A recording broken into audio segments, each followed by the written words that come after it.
Hello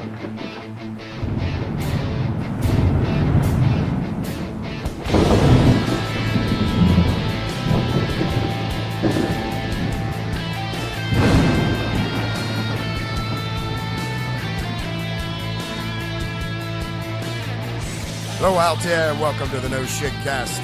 I'm your host, Matt Frazier. Tonight's guest, Shifu Ramon Careaga, is on the line with us, joining us remotely. I was referred to Shifu by my friend over the Occidental Taoist there, Mr. Jeff Cody, so shout out to Mr. Cody out there. I'm sure he's listening. But one of the great things about doing podcasting, folks, is that I get the chance to sort of talk to interesting people that I guess normally I wouldn't get the chance to talk to. So this has been a fascinating journey for me, and I'm looking forward to tonight's conversation. So, Shifu, how are you doing this evening? I'm doing great. Well, I appreciate you joining me on the show. So we have a friend in common. Like I mentioned, we both know the Occidental Taoist, Mr. Jeff Cody. So let's start there. So how do you know him? Oh, so I run a couple things on Facebook. One is the Complete Reality Taoist group, and I'm pretty sure that we hooked up through that or one of the other Taoist groups. And I've created a couple of tools, and so like minds attract like minds, especially interesting minds. So Jeff and I hooked up through Taoism. Of course, I don't want to give people the impression I'm really any particular ism. I mean, I'm as many modern Taoists are. We're into a lot of different things. In fact, Chuanjin means complete reality. So it was originally an infusion or a combination of Confucianism, Buddhism, and Taoism. But the kind of the mentality of it is that truth is truth. And so if you're into Gnostic Christianity or Rosicrucianism, or if you're into physics, if you're just really into quantum physics and you find where those things mingle, Chuanjin Taoism is a way to bring those out. I mean, there's a Chuanjin Taoist cultural root, and some people are that. I have a number of friends who are, they're trained, they're priests, which Taoist priests can get married. So some of them are family members, family men, and then there's other people that were just lay Taoists, and we're all into Chinese culture. Of course, that's what I do for a living. So I think it was a pretty natural friendship. It's easy to get along with people. You said a word there that kind of jumped out at me. It was Rosicrucianism, and that's something that I've been fascinated with for years. And I think you're the first person I've ever actually heard talk about it. Do you have experience with that kind of?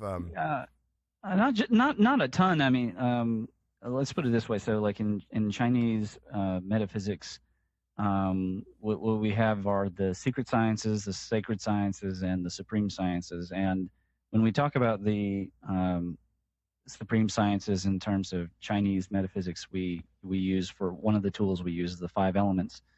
And on those 5 elements, you have 5 color wheels. So you have red, yellow, you have white, kind of a brown olive, and black. And those kind of describe the different schools and races of the world. And my primary training, of course, is in the yellow phase. It's to do with a lot of Sino-Vedic studies. But I do get into the white path quite a bit, and so I'm interested in the Gnostics. I'm interested in the Greeks. I'm even interested in Sumerian Babylonians. I don't have a ton of experience with the Druids or the Rosicrucians, but I've read a few of their documents. I've put a lot of this information up for people onto the Chuanjin on the Chuanjin Complete Reality Taoist portal, so that people can get source texts, because one of the hardest things these days is actually finding great information. And I totally respect, if somebody wants to read Dwyer texts or other, like what I call modern gurus, Right. But I'm really into source texts. And when it comes to alchemy, there's a whole lot of misinformation out there. And of course, historically, people thought alchemy was like literally turning lead into gold, and that's just not really what it is. It's an entire transformative process inside yourself and in your whole reality around you. Yeah, it's a brilliant. What would you call that? Not a theory, because that's not it, but the whole concept of alchemy is talking about self-alchemy and self changing yourself and self-realization and stuff like that was what really resonated with me when I sort of got into reading about those type of esoteric subjects. Yeah, I mean, Jesus said some interesting stuff, especially if you look at the Book of Thomas, which is basically a bullet list. One of the greatest things I just love about it, World War II ends and boom, they dig up this text, and it's just a bullet list of things he said. And one of the things he says is, the kingdom's within you and it's without you and it's all around you, and if you think it's in the air, the birds will get there first. And if you think it's in the sea, the fish will get there first. So I think, the biggest open secret out there. And it's not that it's actually secret. With the internet, you can find anything, but it's access. And if people have never been exposed to the ideas, of course, the Rosicrucians were kind of a particular group, obviously sort of related to Catholicism. They were offbeat though, and I've always been kind of offbeat or counterculture. And I love looking at the physics of how Jesus did what he did. I mean, getting away from all the miracles and everything, setting that aside, like there's actually a science, a secret science and a sacred science that is shared between China and India and the mystic Hebrews and the Mayans, etc., that is a shared cultural lineage. And I think that after acupuncture school, it was really the next natural thing for me to kind of go beyond the yellow phase of the studies and start to look at the rest of the 5-color wheel. So, Schiffer, let's segue there because sure. Walk me through your journey of how you go, because I'm seeing it looks like you got a double E, electrical engineering degree from Kentucky, right? Yeah. And then so take me through this journey of this path that's led you to the discovery of what I'm going to call, this journey of understanding energy the way that you do. So walk me through that. Would you mind? Yeah, no problem. Well, I'm from Lexington, Kentucky, and I was born in Kansas, but I grew up here. And I grew up atheist, and I was quite a rationalist. And in college, early college, we did in the honors program, we did a lot of German philosophy. And I started to look at philosophy in terms of objective. I wanted to really find objective reality. I think a lot of people do. I think that's totally normal in white Western culture, that we want to look for an objective reality.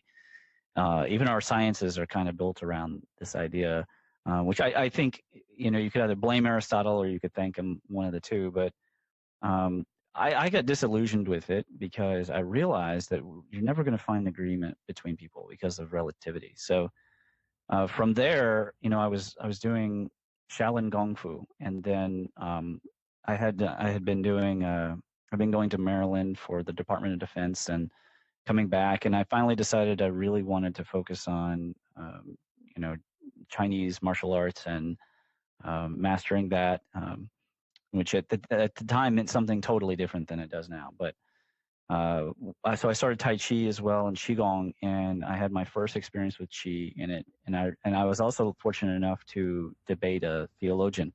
Now you said you had your first experience with Qi. So was there some sort of that's some sort of event that you're kind of describing? I was pretend meditating. Now I know, but back then it's like clear your mind, sit still, look cool.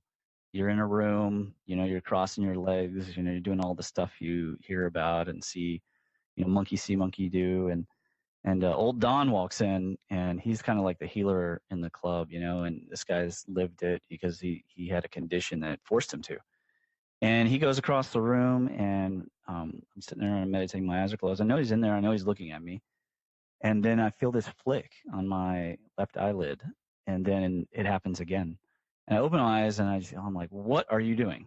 And he had been waving his hand across and flicking me in the eye from across the room. So my assumptions about what I knew about energy completely went away. Even what I had written, and I've gone back and looked at like my Dragon Ball fan fiction I had written, and I did write a lot of really deep stuff that is philosophically correct, and I could substantiate it now. But at that time, I did not really know about it. I was just inferring from Japanese culture.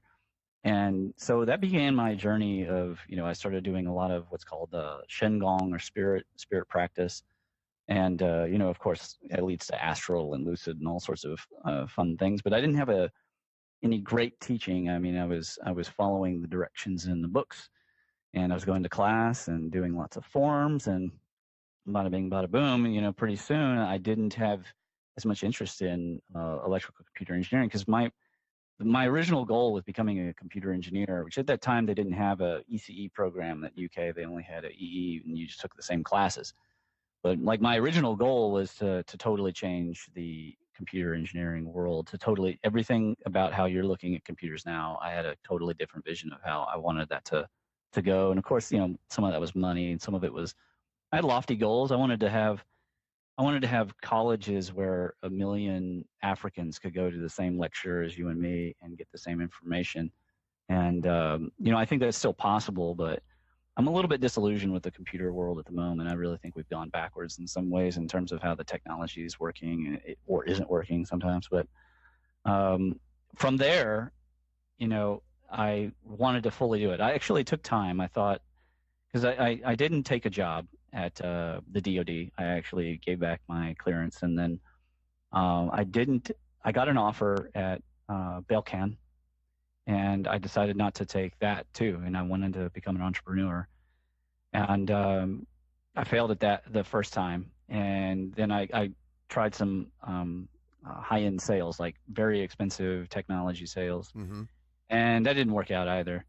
That's just a matter of time, but it just wasn't my path, And so I took about a month, and I thought about what I wanted to do, and I came up with only a small set. And I either wanted to go back and get my clearance and do Secret Service, or I wanted to go to EKU and go through the cop training there. They have a great police school there, and become either a sniper or a negotiator, because I was always interested in protecting people. Or go to Alaska to do engineering, or because I knew an acupuncturist to actually chase this Jedi dream. And so, I spent a month on it. I like that reference, by the way, Jedi dream. That's really interesting. So let's be honest with, ever since when you're a kid and you see Star Wars, that's what you want to do, Yep. So I talked with this acupuncturist I knew, and I realized if I don't do it now, I'll probably be too old later to do it. So, I can always go back and become a cop. I can go to police academy, but you can't always be free, because once you become a family man, your options are going to be a little bit different. And so we did. I convinced my wife, and we both we moved out to San Diego, and we went to Pacific College of Oriental Medicine. It's a 4-year Master's of Science of Traditional Oriental Medicine program. So ends up being 9 years of school altogether. Right. A lot of people, they think that, all of us acupuncturists are kind of woo and undereducated, but I had to take biomedical exams.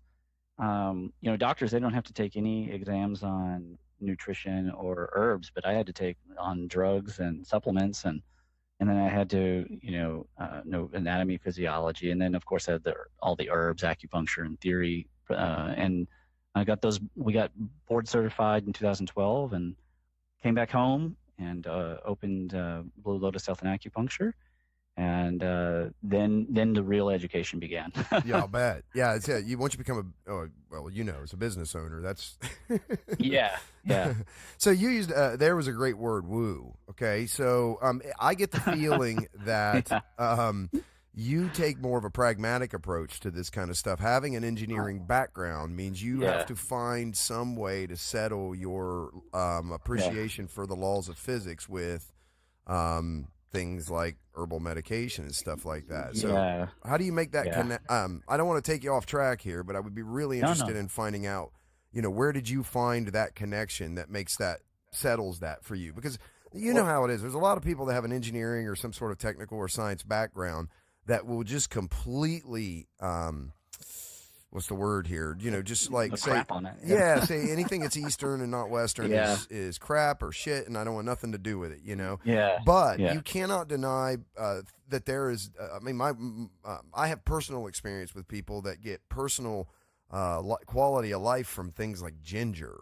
Okay, so You can't say that all this is woo or it doesn't work because it's not Western. So where did you make that connection?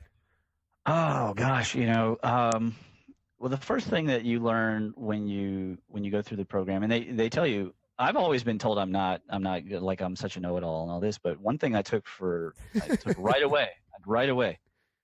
I listened to the professors. If you try to hold on to the Western medical paradigm to understand Chinese medicine, you become limited, and you put yourself in a box, and you put it in a box. And I had enough Shaolin and Tai Chi experience that I was like, okay, great. I can arrest my Western mind for a moment and engage. Because, there's deductive science, and there's also inductive science, and there's rational science, and there's intuitive science. So I knew that I needed to calm down the part of me that knew everything about medicine or physics or how everything works, in order to step back and learn from these ancient people. Now, sometimes they're going to be wrong, or they're taking a stab in the dark. Like there's this structure in Chinese medicine called the Mansion of Blood. It doesn't really exist. It happened because he was doing cadaver work, and the I was going to say that sounds really morbid. The epigastrium fills with blood in cadavers. So, but it has a practical basis, has a practical use, and so it's an entire science it's a macro science. It's not deductive in the way that we want. We want to know if the fire element, or are we talking about a specific hormone, or are we talking about the nerves, or are we talking about the heart? Like we have this desire to know that, and that's part of our culture. That isn't how they do it. If you look at the way people want to translate qi, they always want to say energy, or they want to say life force. And it doesn't actually technically mean either of those things. It's just convenient for us. But the word qi could probably be translated about 17 different ways. And in the body, physiologically, there are about 17, 18 different types of qi. And of course, now we know physiologically there are hundreds of thousands of different processes, perhaps millions of processes. And we're making them into, we want it all to work that way. And that's sort of a divide and conquer approach. And it just doesn't work with Chinese medicine. When you really want to understand Chinese medicine or Chinese metaphysics, you have to shut off that kind of part of the brain of like, this is what I know. And so I did that. And, you go through, and you then begin to see the world in kind of a different way. And for people who are interested in this, there's a book, Stone Monkey, by Bruce Holbrook, and he makes the case for kind of a polarity-based way of looking at reality. The thing that Aristotle missed, right, is that it's not just objective, it's not just subjective, that the two are actually together, they're related, and basically everything conforming to this law of polarity. And there's 8 different laws, but anyways, so once I did that, and I started to would you mind taking a second, Bud, because I know that I want you to kind of elaborate on why you keep going back to Aristotle here. Because I understand the difference between Aristotelian and non-Aristotelian, logic models and things like that. But there's a reason for that, right? So what is that you tie back into that for? Well, I have a huge appreciation for Western science and the traditions that we've brought forward, all the way from Sumer to Babylon to Greece to Rome, et cetera, on forward. But there are some problems. A lot of people don't know this, but Descartes died because he was exposed out in the cold. And here we are running around our society telling people that you can't get colds and flus from exposure. And of course you can, right? The virus takes advantage of the immunocompromised state. And there's a lot of ways to become immunocompromised. There are probably 100 I can think of, just rattling off the top of my head. And the Chinese, they knew this. They wrote the first text on cold and flu way on back there. But in the West, ever since Aristotle, all the way through Descartes and up to now, and then people try to use Newton in this, and he was a mystic, so it doesn't really fit. They want to separate the mind and the body and the spirit, and they want to define. They want to push things over here. So now you have people are going into drug programs, and they have their psychology, and over here they have their pain doctor, and none of these are working together to treat the person as a whole. And that is dangerous. And I'm not saying that there's no benefit to Western side. There's great benefit. You look at the airplane, you look at electricity, the computer. I mean, it's endless, really. There is so much value to deductive science, but there is also so many problems in our world that are actually caused by it, particularly because, as we learn in algebra, you have to reduce the equation on both sides. There's inequality. And so when we have positive results from an invention or from science, we also have to look at the negative. And we just don't do that in our society. And whether that's, kind of like forcing all kids into an educational system where it gears them towards being workers and to memorizing data and becoming good at computers or science, but then minimizing the value of art and English and their EQ, right? Valuing IQ over EQ, or looking at pollution or looking at the justice system. All these things stem from a severance of what science originally meant back in the ancient Greek days, because it was a lot more like the Chinese now. And if people want to read more about that, they can go to sinoplatonic.org and they can definitely read about how similar. Speaking of the Rosicrucianism, there's a book, Christ the Eternal Tao, and he makes the point that the word was logos. And logos is a lot more like Tao than it is like the word, right? It means something far more than what our English derivative can be. And to understand how people 3,000 years ago thought, you have to stop translating the words into small boxes and go backwards into seeing what is this greater cloud and context that it all had a working meaning. Tao is a great word that's like that. Qi is a word that's like that. Sure is a word that's like that. And then, of course, there's foreign words abound that are like that we take in our culture because of this tendency to reduce and compartmentalize and to put it into place. And they say, I know what that is. That is this, right? I know what Tao is because I read Tao of Pooh. No, you don't. That isn't helping you at all. Or even I hear people, I read the Tao Te Ching one time. Well, then you don't have anything, because the Tao Te Ching is a book of questions and mystery. It doesn't give answers. It gives you problems to go and solve in your intuitive self. And so you meet people and they're like, yeah, I read Tao Te Ching for a college course. Well, then you haven't done anything yet. Like you're not even at the skin level. You've got to dig a lot deeper than that. Yeah. You got to do the work. Yeah, you have to do the work, no matter what. Like, no matter which of these paths, if you want to like dig deep into Teutonic and Norse knowledge to try and understand what is the worship of Thor, then you've got to do the work on that. Or if you want to understand Hawaiian spiritualism and Polynesia and the entire Polynesian myths, you have to go to the core of those things. If we use just the surface and what we read, doesn't really get to the meat and then deeper into the bone and the marrow. I really love the bone and the marrow of any of these subjects, including science.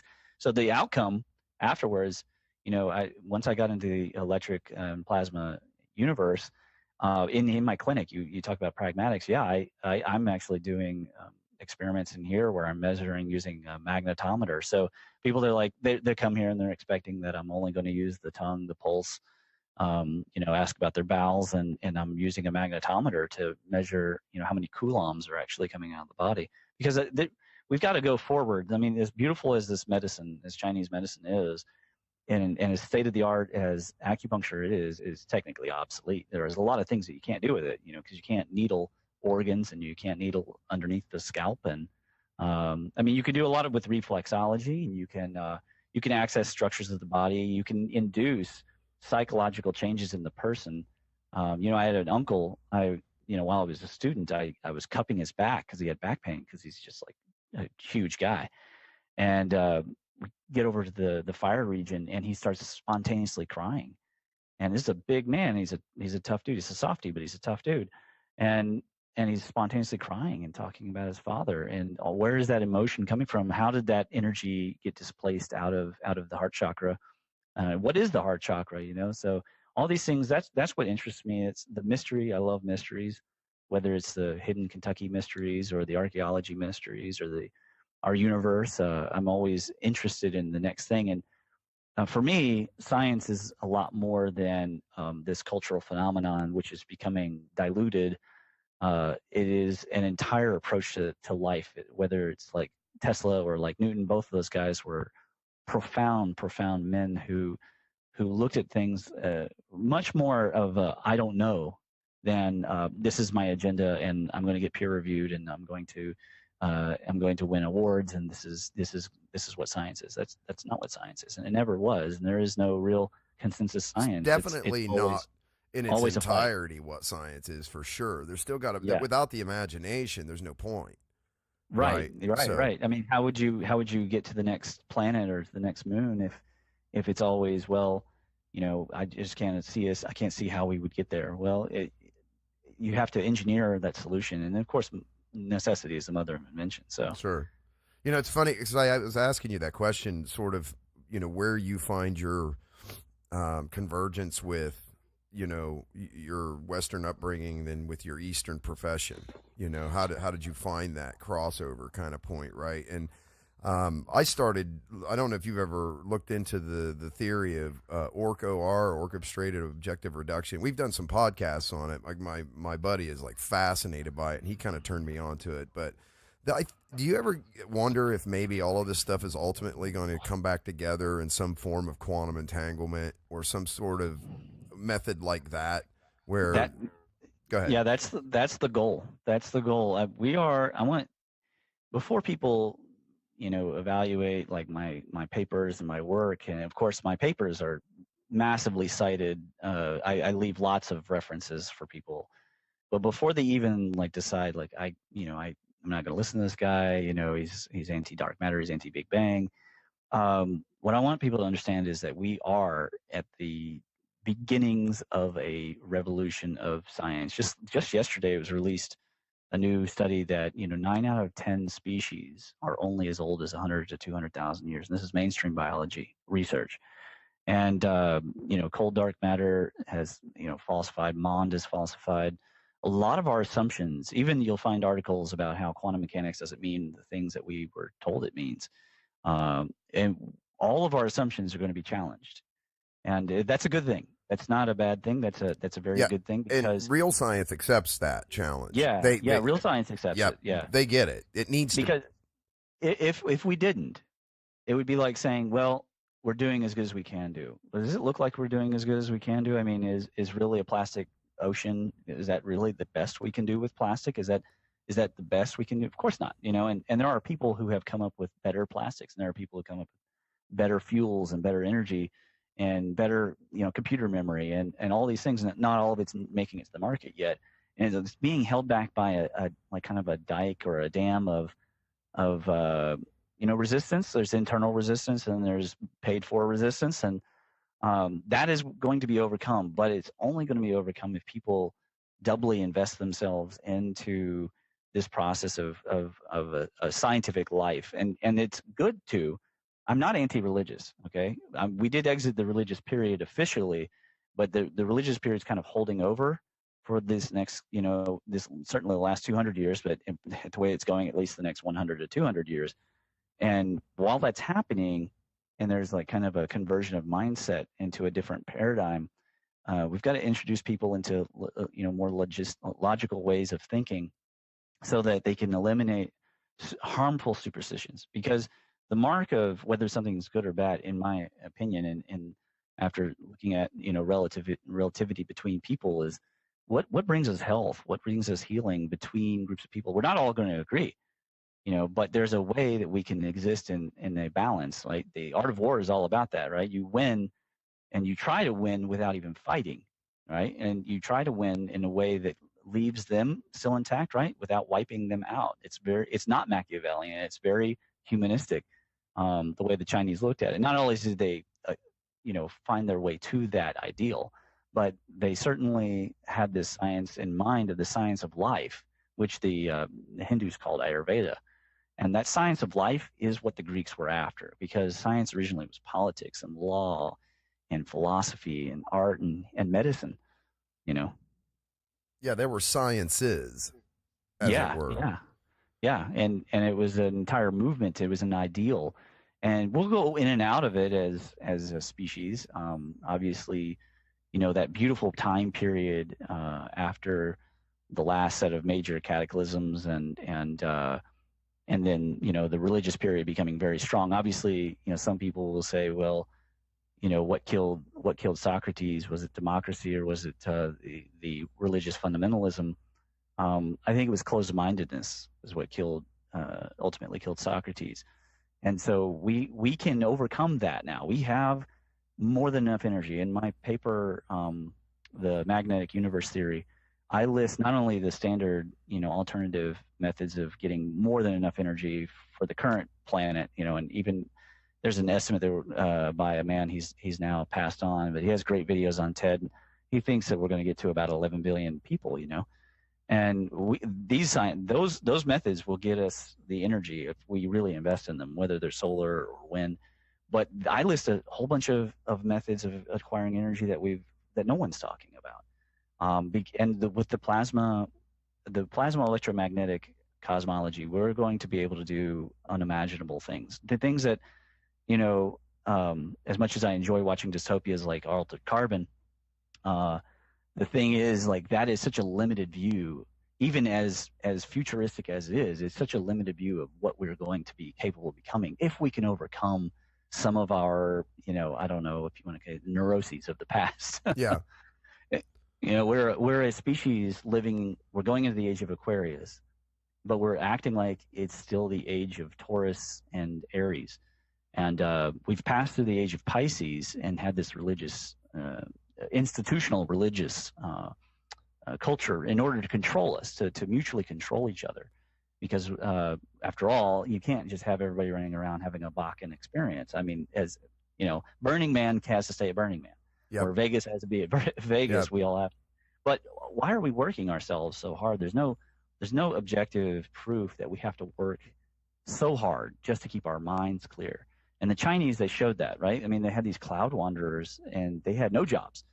You look at, Li Chongyun, he would come down from the mountains, and he'd bring herbs, and he'd sell them in the market, and then he would give the money to widows. And not all of us can live that way, but there is a way of living. There are green communities in China that have perfect feng shui and perfect greening, and the entire recycling that they do. It's not even gray water and aquaponics. It's just totally natural. They don't think about it. They don't have to struggle to get there. But we're going to have to struggle to get there. We're going to have to build warehouses of aquaponics. We're going to have to build, hemp farms that are like multi-tier hemp farms, and yep. We're going to have to do it because nature's not going to give us any other choice. Well, and man, I'm by trade, I'm an engineer. I build automation control systems. Oh, cool. Okay. Cool. And I've been on this rant several times, which I won't go into here again because people that are listening have already heard it. But basically, where there's this, I have this massive concern for the displacement of things like manual labor jobs and how rapidly that's coming, and then what happens with all of those people once they're displaced. But I will say this: I believe, now I don't have any proof, but I believe in the theory that technically speaking, or technology wise, there isn't a problem this planet has that we can't already fix. Like, exactly. we know how to make purified water. We know how to do it. We do it all the time. Okay. Every soda you drink, or anybody drinks, or every bottled drink that anybody ever drinks is generally reverse osmosis deionized water. So we know how to take stuff out of water, make it completely drinkable. We know how to grow food. We know how to grow food indoors now. You were talking about. We know how to do all of this stuff. We know how to make humongous amounts of highly available, dense energy in things like third and fourth gen nuclear reactors. There's all kinds of stuff out there. The problem is nobody will let you do it. And there's no model that we can say, look, California, you guys need water, or look, some area on the globe that's being just wrecked with climate change and stuff like that right now. Okay, we can't look at them and go, look, we'll get you drinkable water. I know things are going on, but we'll fix it, because it all has to be a cost basis justification to do it, and you can't get energy cheap enough to make any of that make sense. You just can't right Yeah. now, but we have to. That to me, that's like the global problem Yeah. is Well, highly dense available energy. Go ahead. I'm sorry. one is going to bend the knee, and right now we're still it's so funny, we're so advanced, but the dense available energy is going to be calories, and we have tons of that. We have more calories than has ever existed. And of course, not all food has chi, right? But it's still calories, and we have a whole lot of people who are overweight. We will be able to dig bioswales, and if we dug bioswales around the Sacramento Valley and around the Salton Sea, yeah, it would take years and years. It's not the necessarily the most technological solution, but over time, the area can be recouped. We can recoup the Sahara. We can recoup the deserts of the world. It's been done. I mean, greening the desert is still a great It's video being to done. watch. I don't know It's being done. If you don't know who Alan, do you know who Alan Savory is? No. Oh man, check it. You talk about TED Talks. Check out him. I mean, yes, it's being done, and it's being done by using herds and natural formations of livestock and stuff that they move through areas. They move them in a predatory like pattern, so that it's fascinating. But it's this whole thing where they go into the desert, and within 5 years they'll take desert land that's out this shot, and it's green and lush. And it starts with large packs of animals that move like they're being chased by predators. Yeah, there's a man did it in Texas, and I mean, he owned the land, and he bought the worst land, and he did it, and it took like 30 years, and they made a National Geographic short, on YouTube, and but it can be done. It will take us 20, 30 years, but ultimately speaking, it takes so long for us to make, species-wide changes anyhow. I mean, a lot of things, they seem to come like immediately, like smartphones hit the world and it was like fire. They're everywhere. But this goes back to the science issue. How are we acquiring the gold for those is really dangerous.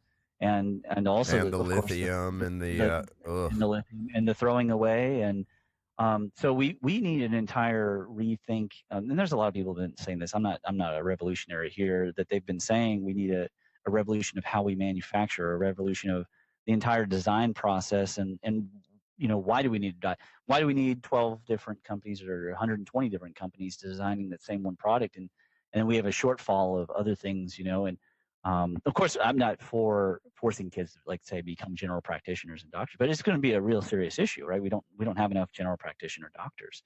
So what are we going to do? We have to be a little smarter, is my point. We have to be a little bit wiser. But there are some old-fashioned ways of doing things. But there's also a lot of things that are hidden, and they need to become more well-known. For example, you mentioned making of pure water. There was a contest back in the early 2000s on how to make water out of desert air, and somebody won that. And then the Pentagon has sat on that technology ever since. And so somebody's going to have to discover that on their own. And patents be damned, they're going to have to put a how-to out there, or they're going to have to talk to Smarter Every Day or Nighthawk and Light, and they're going to have to show people how to make this device that can produce gallons of water out of the clean air, because it can be done. And then there's a lot of people don't know this, and you can as long as the water is relatively filtered, I mean, you can basically sanitize it with just sunlight. So we have lots of different things. It's where I think that maybe let's be honest. People are, and especially the younger generations, they're getting primarily their education through social media. And there's a lot of junk food and junk thought that goes on social media that we're spinning our gears. And a lot of these kids, like, they don't even know what socialism is. They don't even know how the justice system works. They don't know the basics of things that are supposed to be taught in school. And then you start talking about, advanced scientific methods and engineering, and they've never even seen what, a steel manufacturing plant does, and what's happening on the inside, or have any clue as to, what schematics are, and how is that whole world. If they don't go into that, they just take it for granted. I make the comment that pretty much you go and ask 10 people how the electricity in their house works, I doubt even, 9 will be able to tell you. That's a fact. Maybe one, and then you ask them how their phone works, they're not going to know. They're not going to know. So we've got a whole mess of education to do, because the vast majority of education has become what's on HuffPo or MTV or something like that. It's not like it's bad, but it's not exactly. There's only so much time in the day, and that's why I gave up video games a long time ago, because I just don't have the energy to keep investing myself in. I love fantasy. I mean, I watch my Netflix like everybody else. Netflix binge, you know what I mean? So, but like usually I'm doing it while I'm studying or researching, because I want to stay abreast. I want to be able to adapt. And I've been telling people you've got to be adaptable at this time. And the older you get, it's harder to want to adapt. So you have to work twice as hard as somebody who grew up in it. But the good news is, if you at all remember things before the internet and email became a craze, there's a certain a desire to keep it real, and you can play in both worlds, and that's a great fun thing. However, everybody has to be adaptable no matter what, because whether you're 50 years old and you have lost your job because of automation, Yep. and you're out there now, and I feel for you. I really do. I'm also very concerned about this automation because of the elimination of craftspeople, or Yep. just simple things like if we can't launch a rocket because all the engineers died, nobody remembers the specific settings. Right. Simple things like that, or how to make pipes. And it's like, you think about this: how old are all our trains? All the trains you see, all the diesel trains, are built in the 50s and 60s. Who's going to repair those? Can you imagine millennials going out and laying railroad track? I mean, I can't even imagine my generation going out and laying railroad track. I wouldn't do it. Oh, right, absolutely. Well, no, we would just build a machine that does that today, right? That's what we do now. Yeah. No, but we're not. That's what we need to do that. There seems to be, because I have children that are, in various stages of finishing up high school and in college, and there seems to me, I see a renaissance in the sciences. That's kind of what do you call that? An oxymoron or whatever. But I'm not. What I'm saying is in the appreciation for things like science and engineering, with FIRST robotics, and I mean, there's really it's nerd chic now. There's a whole different sort of mentality about nerds, where being smart's no longer looked at as like a bad thing or uncool thing anymore. That is the good news. I think that my enemies in high school had no idea, right? So. All right. Yeah. Well, what ended up? Let's be honest. What ended up happening is all of those kids that spent their head in a toilet bowl with their underwear cranked up their crack are now the bosses of all those people who were doing that. You see what I'm saying? Like, they went out and started companies and became tech entrepreneurs and all of these things. And then you end up, these guys are like, working for those guys now. So it was like, wait a minute, the math sort of worked itself out within a couple generations, really. Like 10 years ago, I saw an article that said that women started selectively going for men that had bigger brains and did better because, of course, there's a natural selection going on there. Yep. Like, big brains are sexy, but I do want to caution, like, our investment in the technocracy has its limit, because although technology can bootstrap itself over and over again, science is a whole paradigm, and we've got to really focus on teaching young kids how to think logically. I saw a scientific paper or critically. Even. Or critically, yeah. I was just writing in this newspaper about how they're co-opting dark matter now to become electric. And that process has started. I predicted that would happen, but there was actually an article that had put out. So I don't know if you remember, but a whole galaxy was found that had no dark matter. And so someone put out an article that proved that dark matter existed. And that kind of thing it's just mind-boggling, because the absence of evidence is not evidence of anything. It's not evidence of absence. It's not evidence of existence.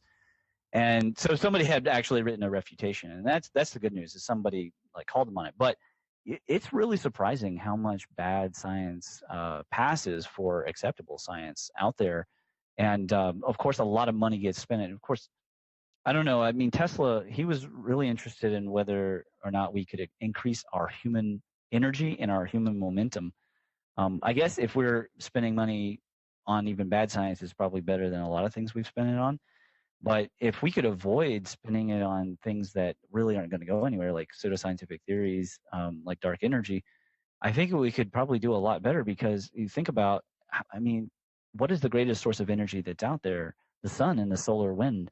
What do we really need to be working towards harvesting is the solar wind.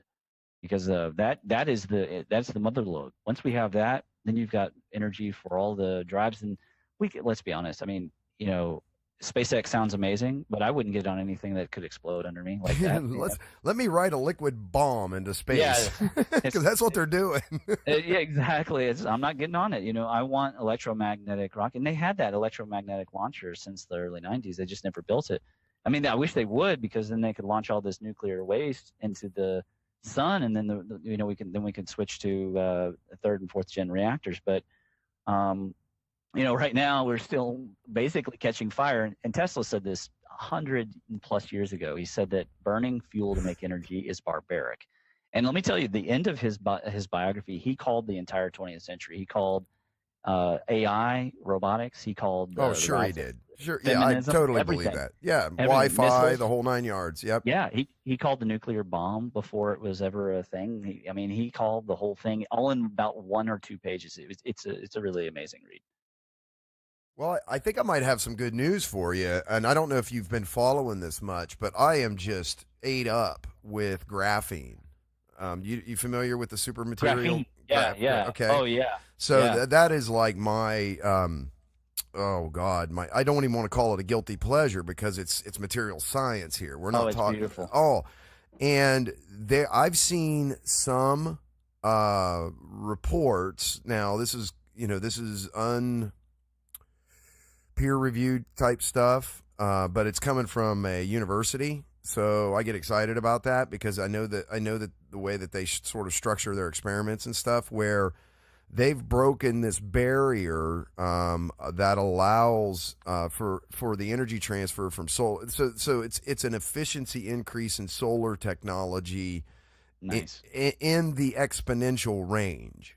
Okay, Let me go there. I'm not willing to go myself and say the number that they're using, but it is ridiculous. Okay, so let's just say it's exponential, and it has a lot to do with handling energy instead of I'm gonna probably butcher this, but instead of it being more like a flow, that the electrons actually, if you will, ride on the surface. And because of the way they can structure graphene, that surface area can be almost infinite. This makes sense to me, and I will tell you why. Right now, out in space, I'll give you the name of the exact, because I have this the Electric Universe Gateway. I can search these things really fast, but there are planets. We're going to end up finding that there are a large number of planets that are just like this planet. They're dark as charcoal. They are black bodies, and they're basically power stations. There's a mathematical one in our solar system, isn't there? Yeah, probably. I mean, there's a lot of theory that that's what Nibber is that Planet 9 is basically this black charcoal. It's a black body. It's WASP 104b, darker than charcoal. And then you have all these white dwarf stars. They're just sitting there waiting to power up. So the whole universe is like full of these conductors, and then the entire superconductor revolution. But I have no doubt. I mean, I'm waiting for the supercapacitors to hit. They're going to switch to graphene in the phones, which is great because lithium is really dangerous. Fascinating. Yeah, charge your cell phone to full, 10 seconds. Charge lasts 6 days. And it's and we could have had this. I mean, there were, of course, electric cars way back in the day. Shoot, there was solar plants that were using steam back in the 1800s, but we just got a little bit distracted because oil is, it's dense energy, and it is so available. Yep. But it is a little barbaric for us to still be relying just on that. I mean, I think that there's always going to be a use for it. It does appear that it's possible that the interior of the Earth produces some. There is some kind of process where oil is replenished, let's say, in these reserves. But does that mean that that's what we need to do? No. And the good news is, and a lot of people don't know this, the United States is leading the way in carbon reduction, and we are kicking butt without even being forced to. And we're kicking a lot of butt in the ocean, and our tuna reserves are coming back. Like, we can do this, but people got to get behind it. They've got to want to, because whether or not, like, people, they argue about climate change. Okay, the climate's always changing. Whether it's going to be global warming, global cooling, here's the thing: we got to treat the planet well, because it's going to be worth a lot of money later on. Yosemite is worth more now than it used to be, and Kentucky, a lot of the reasons why Kentucky's so beautiful is that there's so much oil under it. It's good for us to preserve our natural resources. And B, who wants to drink dirty water? Who wants to have, PCBs in the water and fluoride? Now, there's like 60 some contaminants in Lexington's water, and I'm sure in some cities it's hundreds. And if you consider all the pharmaceuticals that can't be cleaned out, Yeah. we've got a whole new thing that we need to do. And toxicity, poison in general, whether it's pollution or toxicity, poison is really going to be the fight of the lifetime of cleaning everything up and cleaning up our behaviors and how we look at things. And that might mean social poison too. And I'm open for it. I'll admit I like watching like action movies. I used to watch a lot of kung fu movies, but these days it's like mostly sci-fi or whatever. But I'll watch whatever, John Wick or something. Yep. But we have to be careful about how much poison we're spreading socially, because there's a lot of kids, they don't know the boundaries of things, and there is a certain layer where when that penetrates, that it can affect the kid on a great level. Now, if we were wise, we would be screening for problems when they're young, when they're elementary school, middle school, and we would really be looking at, we'd have EQ tests, and these EQ tests would have flags. When I went to the DoD, like they gave a psychological exam, and sure enough, they talk about flagging this question, this question, this question. You know what I mean? Like they want to know. A polygraph is a serious, it's a long process. It's a for real process. Yeah. Well, explain the difference, kind of IQ, EQ, and what you mean by that. IQ is the intelligence quotient. So, there's a whole lot of hubbub about IQ, but the bottom line is it's essentially you're talking about problem solving skills and critical thinking skills. So we need to increase IQ. There's no doubt about it. And any drop in IQ is a dangerous thing, because the lower the IQ, the more likely there is going to be a tendency towards impulse or inability to control impulse. So, like I might have like a violent desire, right? I might run into somebody that pissed me off, like a road rage. I actually saw a woman yesterday, like open her door like she's going to get out and go after this woman. And, that's an impulse thing. So, but she controlled herself. And IQ is directly related to that. And the ability to actually withhold. There's a whole marshmallow experiment that they did with kids. And the kids who could control their impulse go on to be the most successful people. And I believe every child, they may not be a genius, but every child has the potential to become successful, and we can encourage success. EQ is that emotional quotient. So it's whether it's men getting connected with their feminine side, or women learning to use science and technology, and then to interact with men and other women in the environment. There's some level of social interaction and the ability to discern what's really going on, and to read emotion, and to read faces, and to be able to see through the situation and act wisely, which I think we really need to work on with our police state, right? Because there are plenty of situations where obviously the officer's fearing for his life, but if he took just a little bit of, a second to look, he might read through the situation, and it might prevent a loss of life. And there is so many situations where EQ is way undervalued, and it might be in the corporate sector. You might have EQ issues. I think for example, Elon Musk is in trouble. This is a guy with a high IQ. I don't know if he's on the spectrum or what, but he's just like making a lot of impulsive decisions. And I think he says he is. I think he's been. I think he is, based on the Rogan podcast. I think it's pretty obvious, but guys like him, they have wonderful IQ, but sometimes the EQ is not necessarily. Now everybody else also needs to be a little bit more, I don't know how you say, conciliatory or compassionate. Like, okay, yeah, he didn't realize that smoking pot might affect the trade value in the next day, or something like that. I don't think he cares. I don't think he cares, and I think he's so. This is my personal opinion. I think I'm a big fan of Elon Musk. Okay, in the sense that I'm a fan of Nikola Tesla. Right. Okay, I see those guys kind of in the same energy, in the sense that they're both sort of rebellious in a way. Like, to me as an engineer, those guys are like death metal. You know what I mean? Yeah. For me, I love that stuff. Yeah, they are. And that's the Tesla is such a sad story about EQ. Go ahead. No. So I think Elon Musk is one of those guys that's just like, who's going to tell him he doesn't know what he's doing at this point? I mean, really, Yeah. you can tell him, oh, well, my stock value went down. Pfft, I don't care, whatever. I'm going to go invent a thing now that's going to make stocks obsolete, or something. Yeah. That's he's Yeah. that sort of a Buckminster Fuller kind of guy. That's like he's so far past the problem in the sense that. That famous Buckminster Fuller quote about you can't solve a problem change a thing by fighting a thing. You have to create a new model that renders the old thing obsolete. Yeah. Okay. And to me, that's like the epitome of Elon Musk. He just goes around going, oh, I can't have a financial institution. I'll build PayPal. Like he just doesn't care. I don't think he cares at all. Yeah.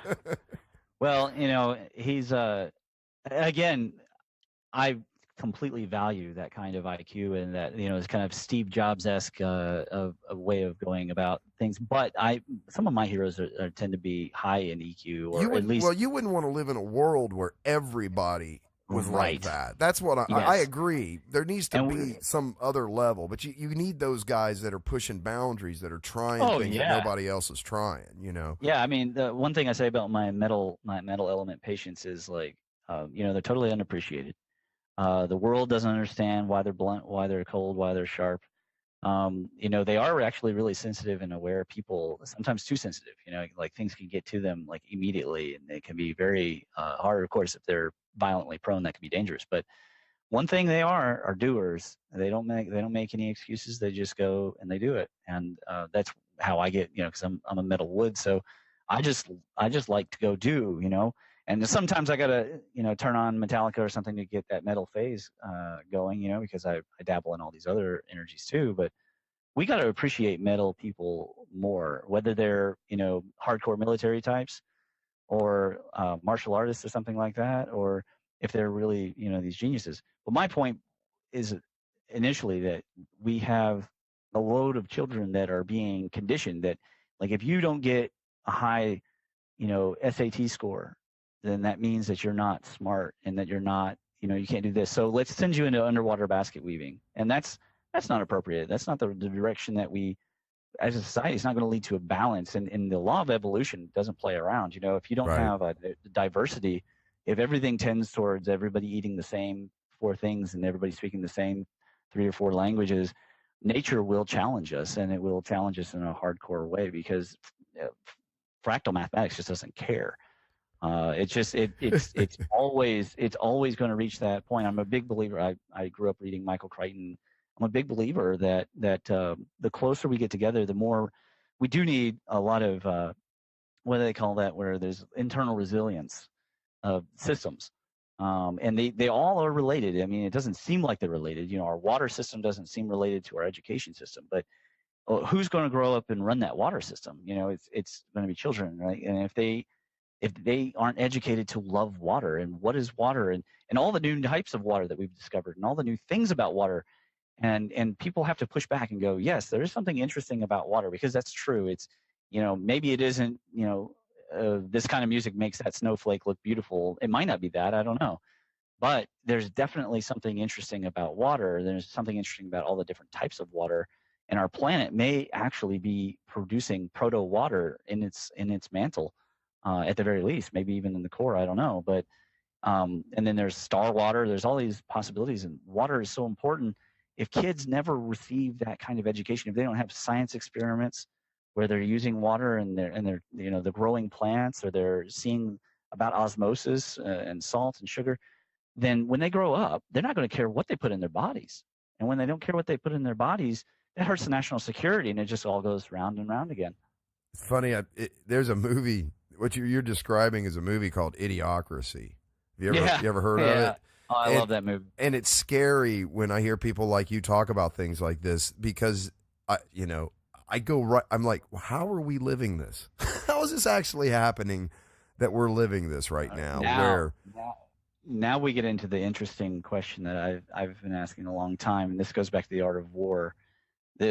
Some people out there, I'm sure, believe in the alien conspiracy, and some believe in the New World Order, and some believe in just like rich people, they just hate rich people, or it's Republicans, or whatever it is. Like, they have a thing, but the bottom line is who controls the royal sway, and what is the current Shur? Now, Shur is a different word than chi, and it's probably a word you're not too familiar with. It means the configuration of power, but it also means tendency and leverage and torque and position and all these things. So it's sort of like how the chessboard is laid out. And right now, the Sure is controlled by somebody, let's say elites, let's say at least the very minimum, no matter what the conspiracy level. What's that joke from The Simpsons about? He's like, I'm a fifth level vegetarian or anything with a shadow. And so I'm like that with a conspiracy theorist, I'm like fifth level conspiracy theorist, But anyways, it's one of my favorite hobbies. Yeah, I mean, I think I think there's no proof of anything so much as that people conspire. I mean, we get together and we plan things out. We want to change the world. Who doesn't want to help the world or do something about the world? Well, this is what I tell people this all the time. It's not a conspiracy for groups of powerful entities with like interests to do things that benefit them. Yeah, because it's happening doesn't make it a conspiracy theory. It just means that's because it's how it works. Kind of thing. If you had that much money, would you sit around waiting for Congress to get off of its butt? No, probably not, because Congress isn't that reliable. So, we are expecting that because a guy made a wind kite, and he went and showed it on TED, that is just gonna that's going to come to pass, and that won't be how it works. Individuals have to learn how to manipulate the position into the Sure, and it happens. You can see people win. You can see people go to city councils or board of education meetings, and they push the envelope. And when they touch the individual, maybe with their words, maybe with their anger, maybe with a petition of 1,000, 10,000 people, but then they touch that person and they bend them, and then that person goes and makes change. But if people don't know that they can be a part of this process of change, if they don't try to actually be the change they see in the world, then they're sitting there and waiting, and they're going, well, why is the royal sway not changing? They don't know it's called the royal sway, but they're just wondering, like, why is it not changing? And that's because it requires action. The universe has these laws in place, and they require doing. Being is not enough. I saw a joke. I think it's the documentary is called like Quantum Activist or something like that. And he's like, it's not so much do all the time because that's unhealthy, and it's not be, it's do. I've heard that before too. If you don't, if you don't feel like you need to meditate, don't. It was another way I heard that explained. It was like, why am I meditating? I don't need to meditate about anything. Why am I doing this? Well, then don't do it. You're good. And when you need it, do it. Go when be when you can and do. It's. I thought that was hilarious because I can't. I'm generally in just a fantastic mood like 99% of the time. Yeah. I don't know if it's my chemistry or what it is, but I just don't really get upset about a lot of things. So you have a good disposition, man. I just live life to love it. Honestly, that's what I do, and it works. I can't explain it any other way. There's so many people out there who are really hurting, and if you're listening and you are hurting and you got suicidal thoughts and stuff, just bear in mind that the moment can rotate, and that you can become addicted to life. You can become addicted to this energy within you, because this energy can carry you through an entire path that I call it reality mining. The more you dig into the same spot you're at, that's that old Acres of Diamonds lesson, like where you're at, if you dig in, miracles will happen in your life. Things will come about, and you'll meet people that are so much more interesting. If you're in your head all the time and you're like, I don't like myself, I don't like my voice, I don't like my path, I don't like this, be interested in someone else. Go and ask a stranger 10 questions about themselves and learn something about that person, to where pretty soon they're interested in you too, and now there's this energy exchange between you. And although it's not exactly what we mean when we talk about this network of energy between people, it's the beginnings of that. And so now, because you're interested in another person, they're interested in you, you kind of bring up, and suddenly your mind is quantum shifting, because the brain is this wonderful quantum computer. It's a wet quantum computer, but it can shift in drastically different directions. And we know when we've changed our outcome. I mean, it doesn't happen every day where you're like, oh man, if I'd have done that, who knows what would have happened. But if you can do it and you practice it every day, it becomes a habit. And then pretty soon you're in love with life, and you like meeting new people, and you like talking about things that are not the mundane. And I'm not against the mundane, man. I was watching LeBron James, is like, did he use PEDs or not?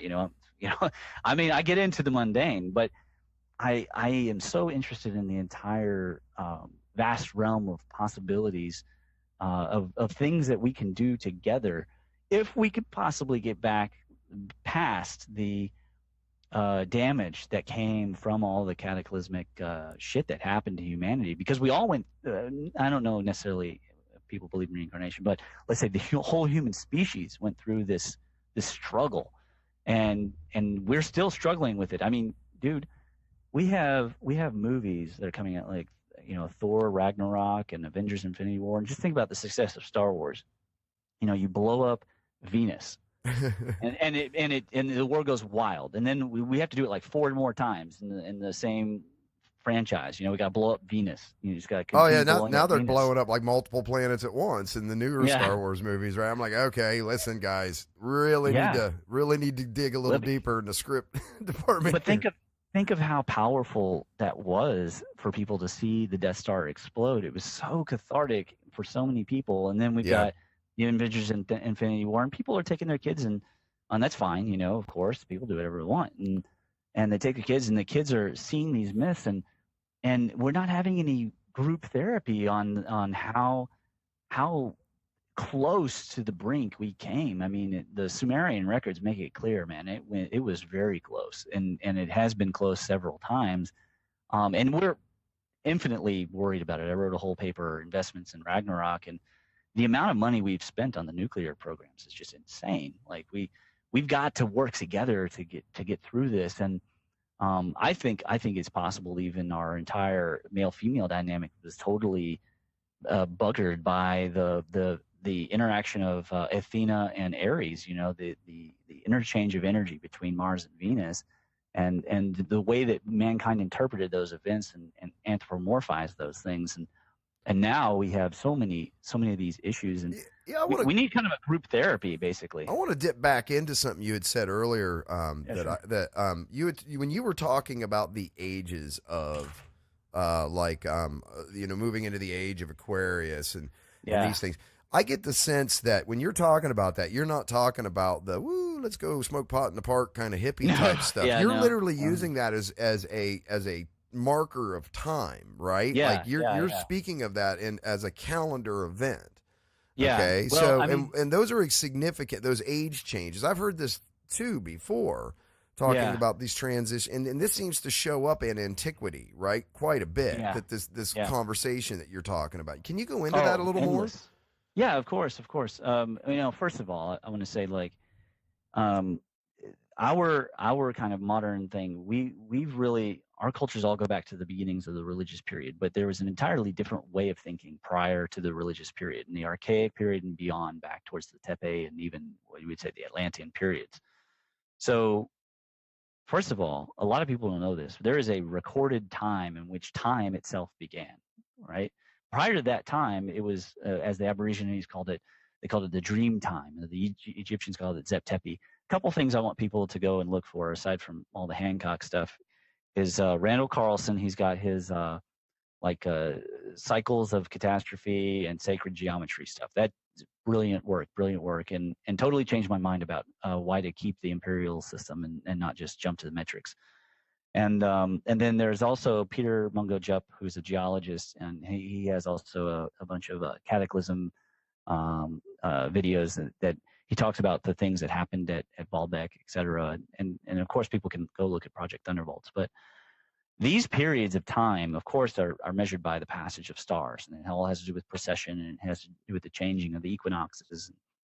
But each time there was a change, people themselves responded to those changes, right? They adopted their religion, whether they changed which celestial body was now that the previous god. For example,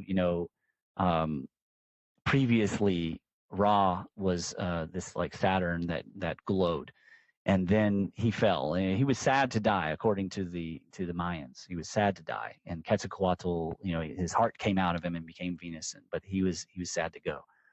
And then in Egypt, you have this story of Osiris, and he gets ripped to pieces by Set. And then later on, Horus comes back. But now Horus is not Saturn. Horus is now Jupiter. But he has all the same powers. And we see the same thing in the Norse tradition. We have Odin, and Odin becomes Thor. And the same powers. But now we know Thor is heading towards Mars and talking about, this Heraclean, this demigod who is a warrior hero of mankind. So there's always this changing of the guard in all the cultures, whether it's in India with the very clear record in the Vedas and the Mahabharata, or it's the Hebrews, right? I mean, they start off with El and the Elohim, and then they end up talking about Yahweh or Jehovah, however you want to pronounce that. But there's this constant change and a moving of the bar of what's acceptable human behavior. Part of what Socrates got in trouble for was that he was against worshiping anthropomorphized gods because he didn't see any evidence that if you climb Mount Olympus, they're not there. And people had a major problem with that. But he was right. Like they weren't in the sky anymore. Like they weren't above them anymore. And so people were blindly, faithfully following a religion that, if you look at Greek myth, it has nothing to do with morality. I mean, there's just nothing about it. It's there's incest and there's murder and there's Prometheus is tied to a rock and Hercules comes and saves him. I mean, there are some interesting fables, but they're not like Aesop's fables. They're totally different because they are sort of a mytho-historical record that mankind has jointly created. And this is the basis of my paper with the plasma glyphs and the megafauna extinction. When you come to the Americas, you see the same thing. Whether you're in North America or South America or Central America, the same archaeological motifs come about. And it's getting to the point where it's like predictable. You're cutting down the Amazon rainforest and you're finding circles and square earthworks that are also found here in the Ohio River Valley. And there's a reason why these things are in multiple places. You've got in the Ohio River Valley the menorah earthwork, right? And then you've got Hebrews. They have this menorah that they use for actual worship. So, and that goes all over the place, whether it's the swastika or the Vajra symbol or the trident. All these motifs, they go worldwide. And when you start to look at them, you start to realize that one thing archaeology has done as a disservice is to divide up everything and say, okay, you Mayanologists, you can talk about Mayans, but you can't talk about Aztecs. You certainly can't talk about Egypt. And if you're an Egyptologist, you're not allowed to look at geology records for some reason. And we've divided up these different sciences, and now it's becoming clear what we really need to do is the opposite. We need to hook this stuff into a database and let a supercomputer come and render us the exact shapes that were in the sky, because there are Kentucky records of these glyph shapes, and you can compare those with the glyph shapes in Utah of a completely different tribe, and you can see what the shape was. The technology exists. It's funny. I was, for example, I was just talking to one of my representatives today. They have an app that because I buy product from them for customers. Okay.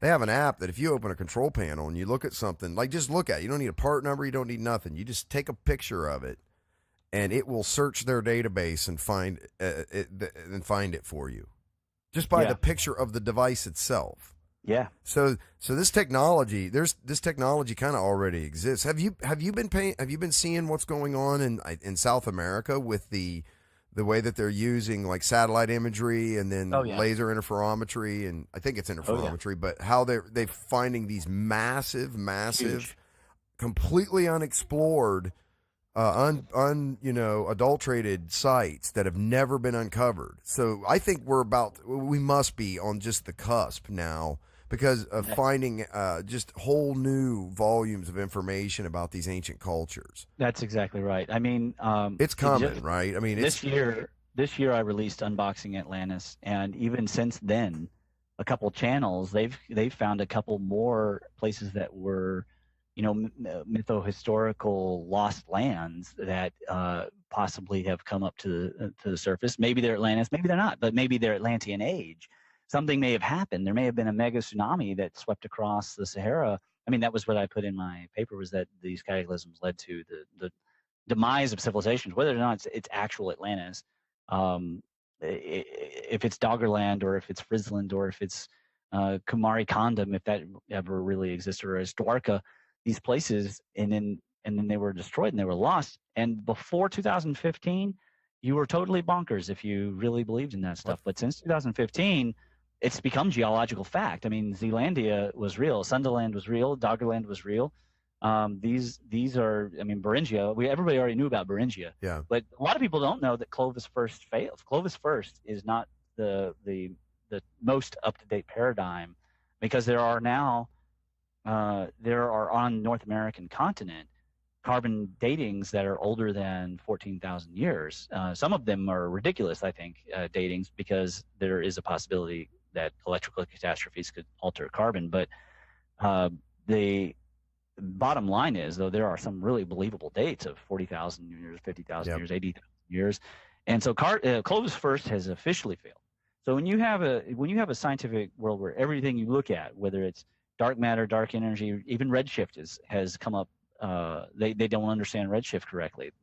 Gaia 2 and MMS are showing us that. Like DR2, Gaia DR2 is coming back, and we don't have the correct distances for these stars. And speaking of which, suddenly you went from 100 billion galaxies. Only 3 years ago, everybody knew 100 billion galaxies in the universe.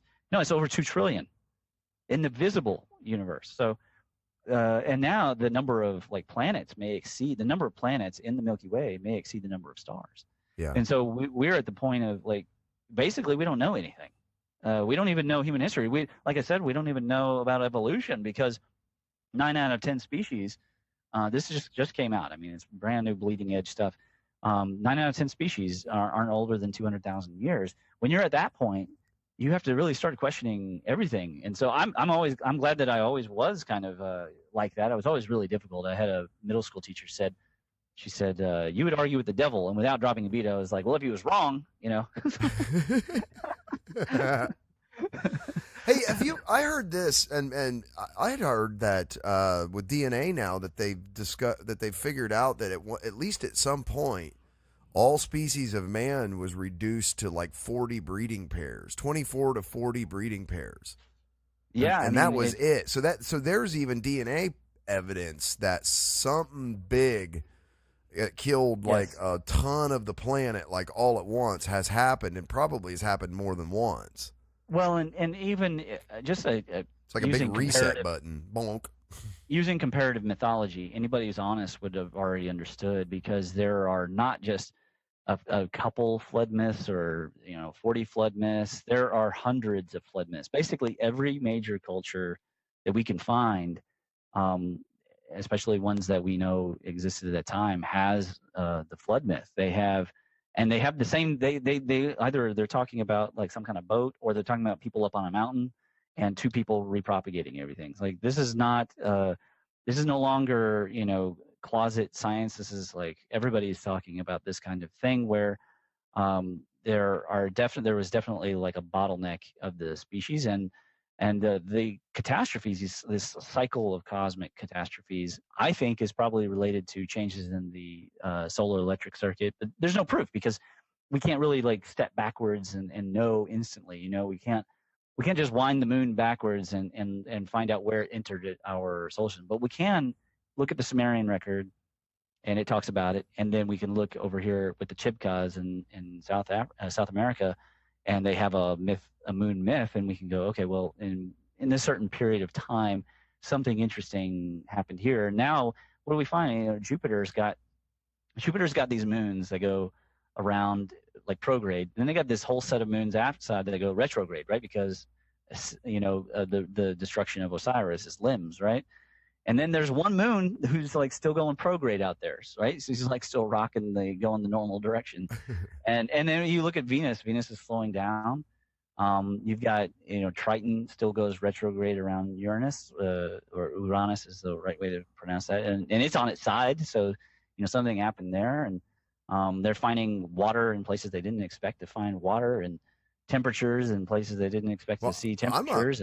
It's crazy. I'm a big fan. I've seen this theory that a mass coronal ejection, like a big giant solar flare, right, would actually cause enormous lightning storms in all over the planet.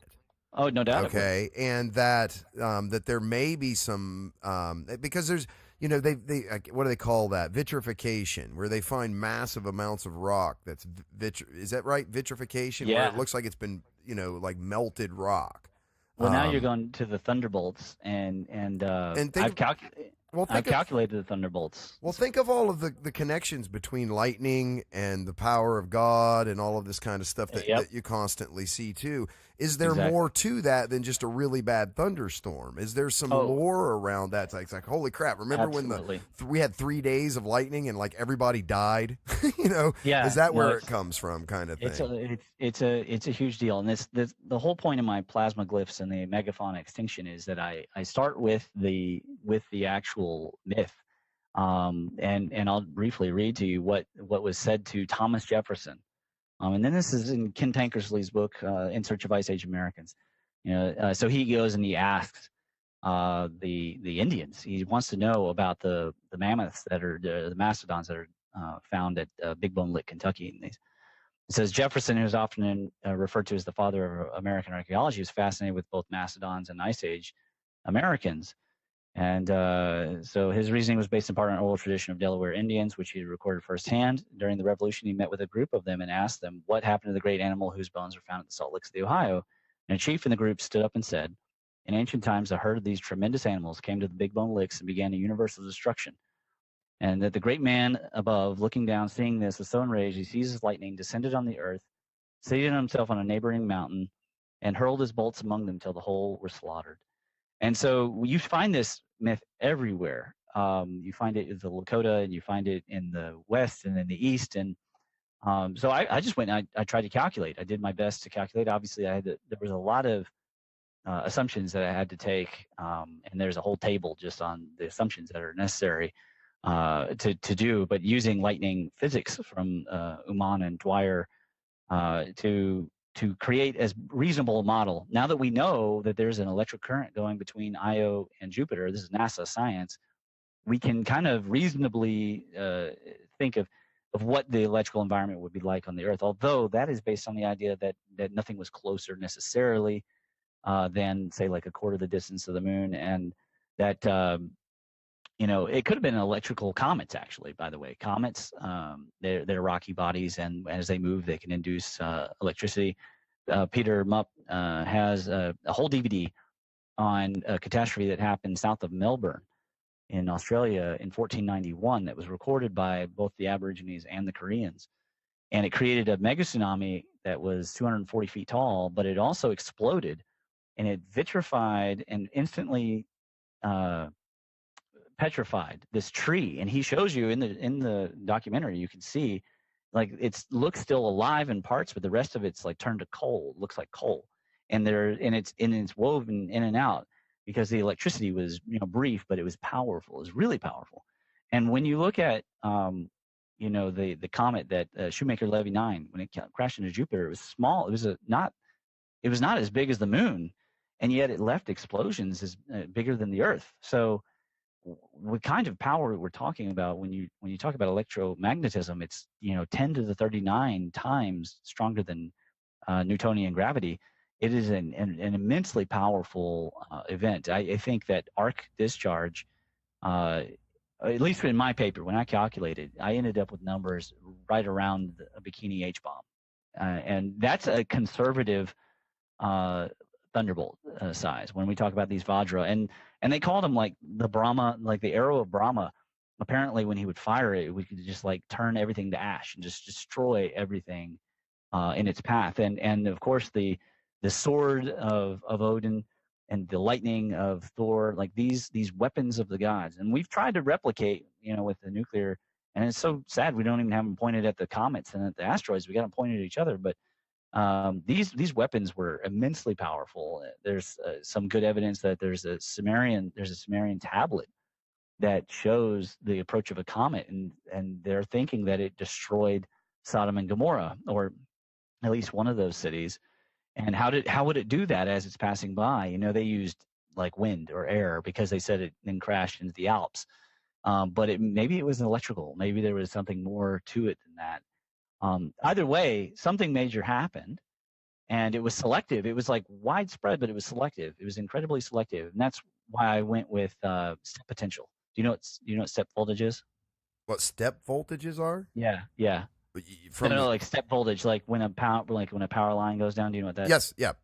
Yeah. So for those listening who don't know, like a step potential is when the ground gets charged up, and it gets charged up differentially, so that if you step in one area, then there's a voltage difference or a tension between your feet, and the current is induced to flow, and of course it can go through your heart and it can actually kill you. That's why you shouldn't approach down power lines. Well, in my calculations, one thing I found out from Professor Uman is that these step potentials are even bigger in the wider the distance of the legs. So when you get to mastodons and mammoths, the distance between their feet being so large, the step potential is even greater in their case. And maybe having sensitive feet, because a lot of elephants have sensitive feet, probably ground sloths would have very sensitive feet. Maybe they even had more tendency of having current go through them. I don't know, but I know this. For some reason, only some species died and some species lived. And my theory is that the ones who either bred really fast or lived in trees and caves did a lot better than those that lived out in the plains or had a difficulty surviving. I think the short-faced bear probably didn't live up in trees very, very much compared to the grizzlies and brown and black bears. And I think that that's a lot better explanation, because they've said that that the Paleo Indians hunted out the mammoths and mastodons. They've only ever found 8 kill sites. And those could have been, of course, people who just found a dead animal or it was already fallen over. I mean, because it would be incredibly dangerous for hunter-gatherers to try and hunt animals, pack animals like that. I mean, you just don't mess with elephants if you don't have a serious weapon. Yeah, for real. If you but they did drop elephants with spears. Yeah, they did. But that was But that was I think that the difference in size between like an African elephant and a mastodon is significant, but the difference in man would have been not. You know what I'm saying? Like, so it's more. I've always believed it's more logical that man lives cyclical. They went through a hunter-gatherer phase. Like we try to separate people, men and women, into hunters and gatherers. And I think tribes live that way. I think people live that way. Biologically, I think we live that way too, which is why I think like things like limited fasting work so well, because you sort of trick your body into being in the hunter phase. Yeah. And I have this whole theory myself on the gatherer phase being not good for you. Like, it's bad. You can be a hunter 24/7, but you can't stay a gatherer. You get sick. In Chinese medicine, it's all like kind of give and take, so, some things, I mean, good, again, what brings you health. And there is this idea of yangxing, and nourishing your spirit, nourishing your life, to where if you want to have some moderation. I don't want people to give people the impression like I'd never eat like a bag of chips or something. Like to me, that's not necessarily healthy either. But the goal is like this, not just moderation, because that's such an overused word, but this self-regulation that leads into a cyclical balance, a harmony that enables you to find that which nourishes and benefits you and gets you to where you want to be. If what in Chinese medicine we'd say overworking out, but if you have a goal of looking a certain way because you're going to be in a Mr. Olympic competition, then go do that with your chi and your essence. That's great. I think that's tremendous. That's amazing. Of course, there may be a payoff later on, but back to the Ohio River Valley. One thing that strikes me, and people, I've had to been going to the museum, to the Webb Museum too. They treat you like you might be a thief. Of course, they have to guard, relics. It's really important to protect and safeguard information. But so I got in, and they're trusting me to come in and do my research for my Hidden Kentucky and for all my archaeology papers stuff. And but it's so Victorian still. Like, it's still it's such a throwback, and people really don't have an appreciation of how civilized people were thousands of years ago, even here. It's a little easy to be misled because the historical accounts of Native Americans were so brutal. Like, there was so much, because there was a lot of hunter-gatherer back then, and the scalping and tarring and all that kind of stuff that happened. But those people were survivors, and they weren't at the height of their culture. Like the mound cultures had reached a just as much civilization as the Aztecs and the Mayans and anyone else. That there was a culture, and we don't know anything about that culture. And if you go to Cahokia or to Angel Mounds, they still show you these people, and they're half naked. And if you know anything about Native Americans from the Midwest, I mean, they dress beautifully. They have very complicated clothing. I mean, we've made so many assumptions about these cultures, and we don't have any of their writing. We don't know really very much about them, which is why I'm so fascinated with this book by the Nicholases, the To the Gates of Fengtu, because it's possible the Chinese actually met the Cahokians and may have been the ones who introduced smallpox. And so you read it and you're going, wow, these people, they were so much more interesting than we've made them out to be. And that's not really a huge surprise. I think the surprise is how we continue going forward and with like these assumptions, like all these Native Americans, they all got along, or, we should treat them all the same. And that's just not true. I mean, there's so much about Native American culture, and a lot of Native American cultures didn't get along with each other. In fact, a lot of people don't know this. They'll say like the white man stole America, but they don't realize the American Indians, they came along and they took it from the Paleo Indians. So right. It's always been a battleground, but there were beautiful cultures here, and we know so little about them. And that's one of the things that intrigues me about this research, and whether I was coming from the hidden destinations in Kentucky towards that through the native mounds, or coming back from the electric universe side, and when it became real for me when I picked up the Rock Art of Kentucky off the shelf, and I'm opening, and the plasma glyphs are in there too, and I'm going, what are all these natives? What are they drawing? Because these drawings, they don't look anything like, they call it a turkey track, but it's not symmetrical. No, and what turkey walks with 1 foot, not 2 feet? I mean, it doesn't make any sense. Yeah, talk to us about that, because that's something that plasma glyphs thing is really fascinating, because this is symbology that has been popping up through archaeology literally all over the world, right? Yeah. That the same imagery keeps popping up, and they call it a plasma glyph. Yeah. So it's like a stick man. The best way I can explain it is like a stick man with a line through the center, through his waist, though, if you were to turn it that direction, right? So you're talking about the Squatter Man or Great Man glyph. Yeah, that's the Project Thunderbolts one, but it doesn't always look like that. In fact, the one in Kentucky, his legs were actually turned upwards. Oh, right. So you're correct. There's more than one. They think they're all drawing the same energy that the theory, I should say, as I understand it, was that they saw it in the sky, right? Yeah, this is the hypothesis of Dr. Anthony Peratt. He put it out about like 1991, 92. And recently, Robert Schoch has been the one getting a lot of credit for it, weirdly enough, because he was talking about the Rongo Rongo script. And when you look through the Rongo Rongo script, it has these repetitious glyphs that you do end up seeing in Peru. And so that misled people. They're like, okay, so this Rongo Rongo is probably Peruvian, but it doesn't match anything else. And then, but you look, and these same glyphs they're showing up in the Haida in Canada, and they're showing up in the Irish, in Ireland, and in Hawaii, and they're all over the place. And a plasma glyph comes from the concept that these different bodies were interacting in the sky, and or you could be right there. There was a solar environment, that the solar wind was creating an environment of highly electrified stratosphere. Yeah, if you had a mass solar ejection, you would get the boreal, what do they call that? The aurora borealis, all the way down to the equator. You'd be able to see it on the whole planet. You'd be able to see it during the day. But it does appear that this would have been a repetitious thing, because the natives in their Thunderbirds, they're talking about the Thunderbirds. It doesn't appear that it was like a single Thunderbird. And you look at the Nazca, like they had their own drawing of the Thunderbird. They call that the Hummingbird Alignment, and sometimes they took different shapes, and there's weirdness to them. So like if you look at, for example, the Nazca monkey, he has different numbers of fingers on each hand and foot, and you find the same number of toes on the Thunderbirds in Utah.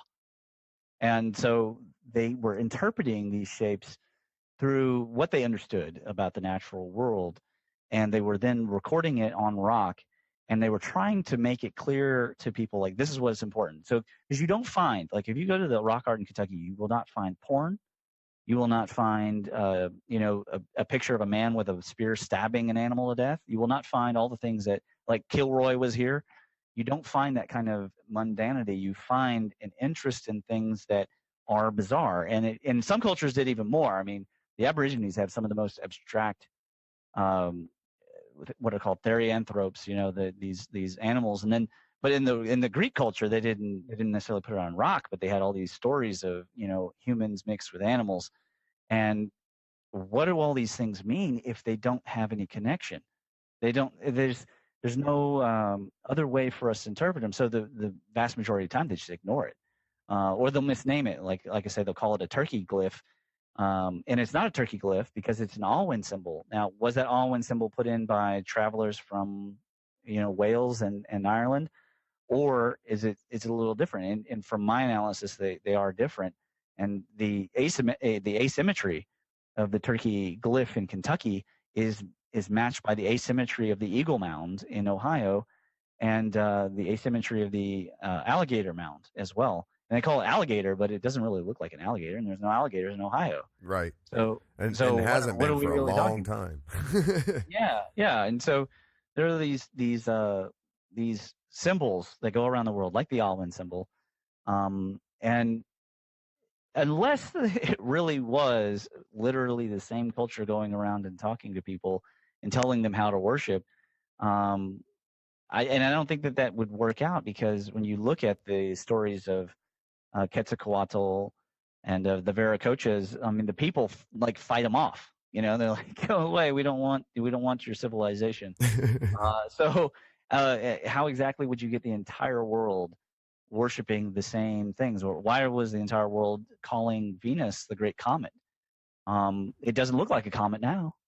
And how about astrology? Everybody around the world got interested in astrology. But there are dots up in the sky. If you ask most people, they couldn't even find Mars, and that's the only one that turns red. Right. So people don't care anymore. Really, they look at their astrology. They look on a piece of paper, or they look on the computer, but they don't go out with an astrolabe and calculate the positions currently. Yeah, not very many people are doing that anymore, right? We just predict it from now on. Like, okay, we get it. yeah, and we might not even be correct, right? Because calendars have been notoriously difficult to have correct. I mean, they say that the Mayan calendar is more accurate than the Gregorian. So maybe we don't even have, maybe we're not in the current constellations that we say we are. But things change, and that change, for us to assume that things have been the same way forever, is pure hubris. There's nothing in the natural world that gives us that impression.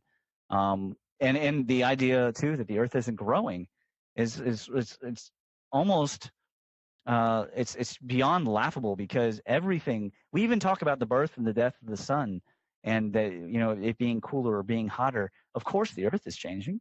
Of course, its diameter is changing. I mean, we can look at the dinosaurs, and engineers have looked at they're like bones, and no way that they could hold that kind of tonnage. So clearly, the planet has gone through its own evolution, its own change, and we have to. I mean, we don't have to. We could just wait until nature selectively decides whether we're going to make it or not. But if we really want to visit other planets, if we really want to food and house all the children and to help veterans get off the street, I think that we have to be willing to accept that there is more to energy and the arrangement of energy matter than we have currently understood. We really haven't understood much. Our inner model of the atom is almost assuredly wrong, the nucleus, and our idea of mass and matter is conflated. So and you mentioned earlier about the electron. Our entire model of the photon is a model of convenience. It doesn't actually make any logical sense. So we have a number of work to do, a number of things to do, and a whole body of work to do. And I think that we can learn from these people of the past. Now, we can't just go and worship the planets. That's not at all the impression I want to give. We can't go backwards. Like, we can't go back to at one time, like the Sumer, they had a problem with the planets were getting out of alignment, and so they were withholding food offerings to the planets, and they were chastising, the whole city would be chastising the planet to try and make it go back into place, because they were obsessed with this idea that goes way back, that the heaven man, or the original God, this wheel star, eye in the sky, this king of all mankind, who was his own mother, father, sister, brother, and son and daughter, that his presence gave us fertility and gave us balance, and it was the original view of what a king should be. And to this day, we still feel that. If you watch The Return of the King, he is supposed to be this wise palm center. Oh yeah, they're all allegories, aren't they? They're all allegories. Yeah. And we can't go back to that. We tried. It just didn't get there. And in fact, I guess the more we tried, probably the more chaotic it got. Can you imagine?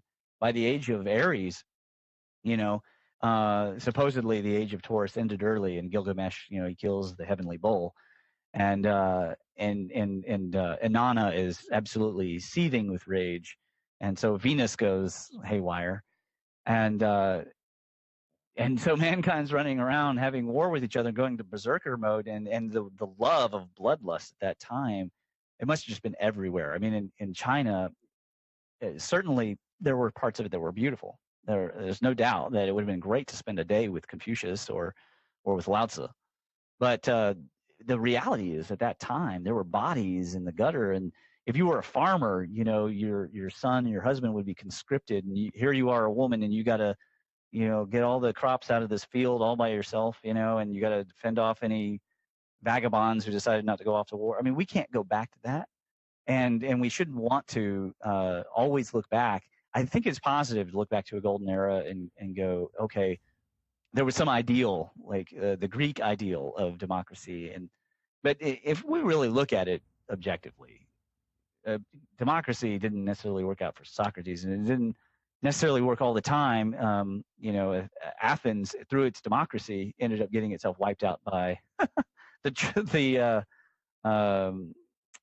neighbors, the Spartans and the Persians, and we have to be very careful about all these things we've unlocked. We've unlocked a lot of knowledge and data, and just because you have data doesn't mean that you've interpreted the data in the correct light per se.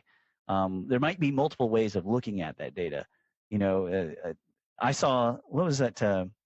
There's a meme, and it's like, it looks like a cylinder going this way, and so it causes a circle over here, and it causes a square over here, and somebody had written, it depends on which way you're looking, and then somebody else shows a third way of looking at it, and I really like that meme because it challenged the assumption, because the assumption of the first guy was, I see better than both of you.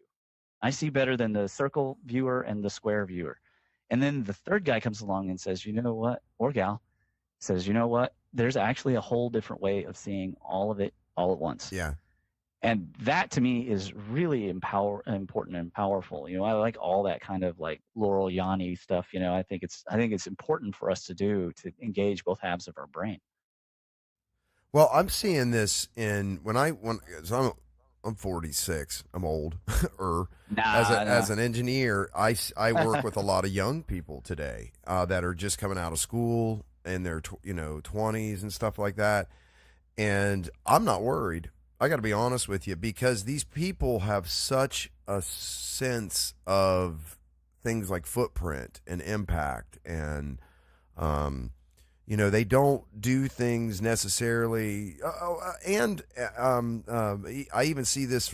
You were talking about, reducing carbon emissions and things like that. This is the why, because it's becoming a bragging point with companies now to say, we've done this. We've reduced our energy consumption. It's an entire discipline now that exists in the world, Mm-hmm. but definitely in the U.S., where people make a living helping companies save energy. Meaning not consume as much energy. Okay, so I feel pretty optimistic when I look at these people, these young people, and the way they do things. They really seem to have a much more a holistic approach to the way that stuff gets built, to the way it gets designed. It's more organic now, and I can only explain that by saying you just see a lot less sharp corners on stuff, where there used to be. Yeah. Things are more, and I'm being really, in the dirt here or in the weeds when I say, a lot more radiused and curved and efficient, and things flow better, and just have a lot better thought design to the way stuff gets done now. And from that, I think that's what I mean. I feel kind of optimistic. I mean, these kids today really think that they're using technology to save the world. And that's how they kind of look at how they do stuff now. Their idols are different. Well, that's good news. So long as one problem with the scientific period is that part of the sequela of the change is turning it into a new religion. And because we are trying to leave the religious period, we're struggling. We're for sure struggling with because we've been stuck with.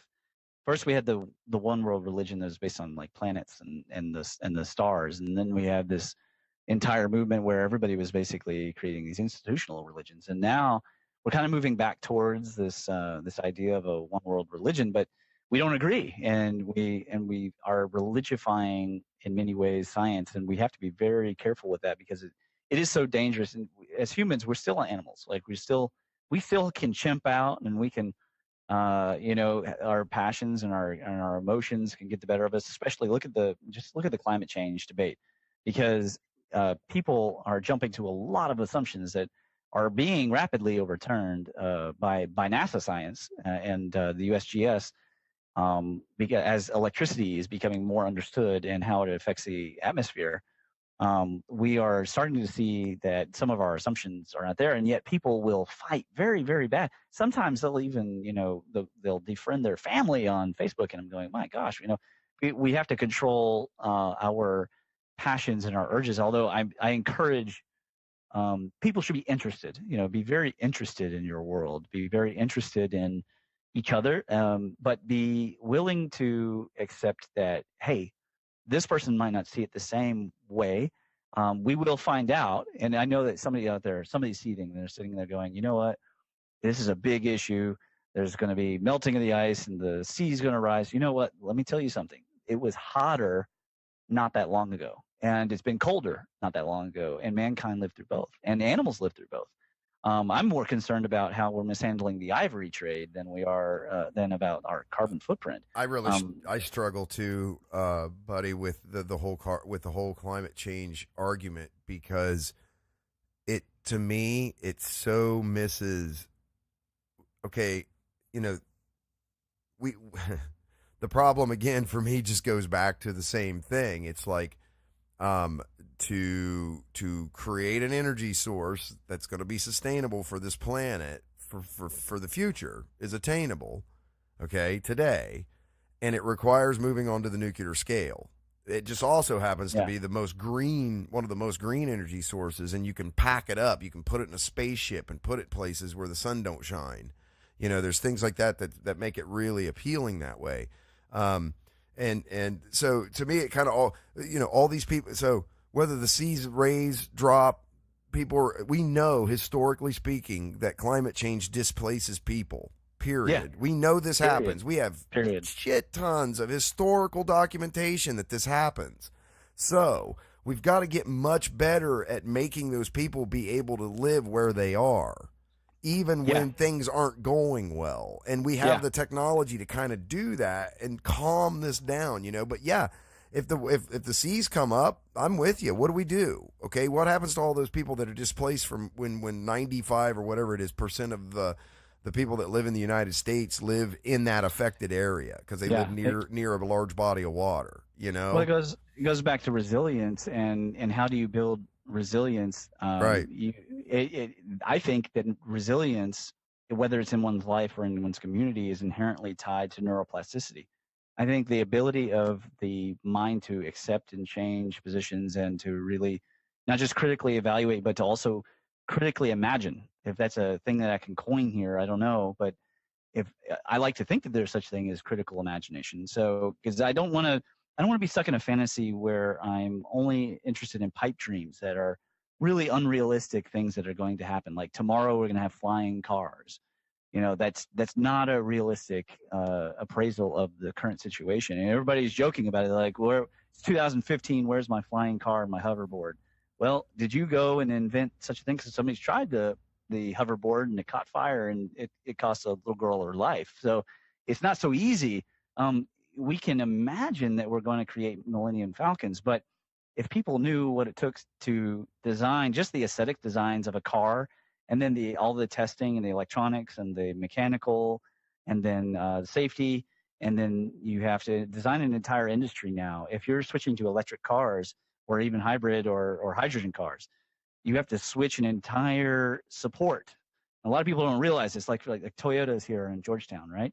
And like there's like 40 companies that work to create parts for Toyota in this area. So it creates an entire web of jobs. So you have to ask that whole company to go out on a limb and say like, okay, everybody's going to be willing to buy these electric cars, and we're going to switch all on this. And now there's all these mechanics, right? They got to get retrained, and they have to have the time for that. So they got to have money. So it takes time. People have got to be a little patient with that, and realize that we have to evolve a little naturally. So we're going to go through some stages. Right now, nuclear, it's not the cleanest thing right now. But No. if we could switch to thorium eventually, and then from there we can go to plasma, and we can be harnessing solar because wind. we're 25 years from that, which is even better. But we need that. And it's, to me, it just makes sense. Like, well, here it is. Thorium salts, right? Just like you're saying, there's a middle ground here that we go through. Yes. But this is attainable. There are processes that sequester carbon from the air. Yeah. You flip a switch, you turn them on. I don't think we need to, because I'll tell you this. Well, I'm saying you could. Is my point? We could. Absolutely, there's technology that solves this already. Totally. We can clean up the plastics in the ocean. In fact, we could create jobs. Cleaning up the plastics, and some company could make a ton of money, basically on water recycling plants.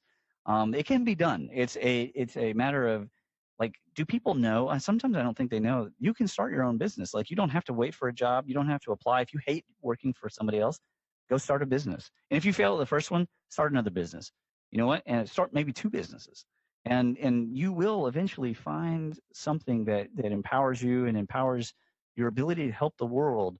Even a small time yoga instructor is a business person, and so we can institute more in individual control, and that to me is democratic. To me, that is supporting the republic for which it stands. If small businesses get invested, like if you don't like the corporate world, get out. Start your own corporation. Maybe you can. Have the dream of the Musk or the Google guys. It's so attainable. So attainable it's very attainable today. Especially today. With a certain work ethic and a certain set of responsibilities, I think it would be great if a lot of young people listen to things like Lead the Field and Red Sea at the top, so that they could kind of adjust the mentality. Because one thing I don't think public school does is encourage kids you are a winner. Whoever you are out there listening, you are a winner. You might not be winning at the moment, and that doesn't mean that you will be losing tomorrow. And even if you are winning, maybe tomorrow you won't be. But if you can win today, and then you can win tomorrow, you do like Charles Schwab. You write what you have to do on a little index card, and you mark those things off. It feels good to scratch those things off, and then you work up, and you try not to kill yourself. Not everything's urgent. Urgent's it has to be done within 24 hours, and then you start winning each day. And you can win a week. And if you can win a week, you can win a month. And if you can win a month, you can win a year.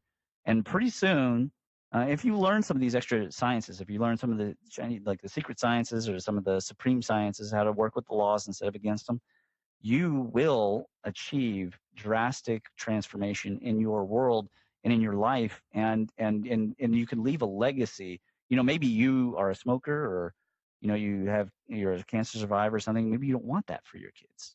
Karma is changeable. It's not easy. And the Chinese certainly, warned us like luck and fate and karma and chaos are very difficult to influence, maybe even impossible. Like chaos might be completely impossible for us to mitigate. We haven't even solved, is cubism the correct quantum equation? Right? Maybe it is. I don't know. But destiny is the thing that we can work on. And if we can work on our destiny every day, I think as a species we can make drastic changes over the years with a general enlightenment, kind of an awareness, a growing awareness around us that This person over here might not be as good at me at, I don't know, like washing cars or something. But they might be really, really good at something else completely. And they're being told by maybe their parents, maybe society, maybe the words in their head, like, hey, you sucked at high school. But that doesn't mean they have to. And we can be that change. And you can't force people to change. You introduce them to the idea, and they may take it, they may not.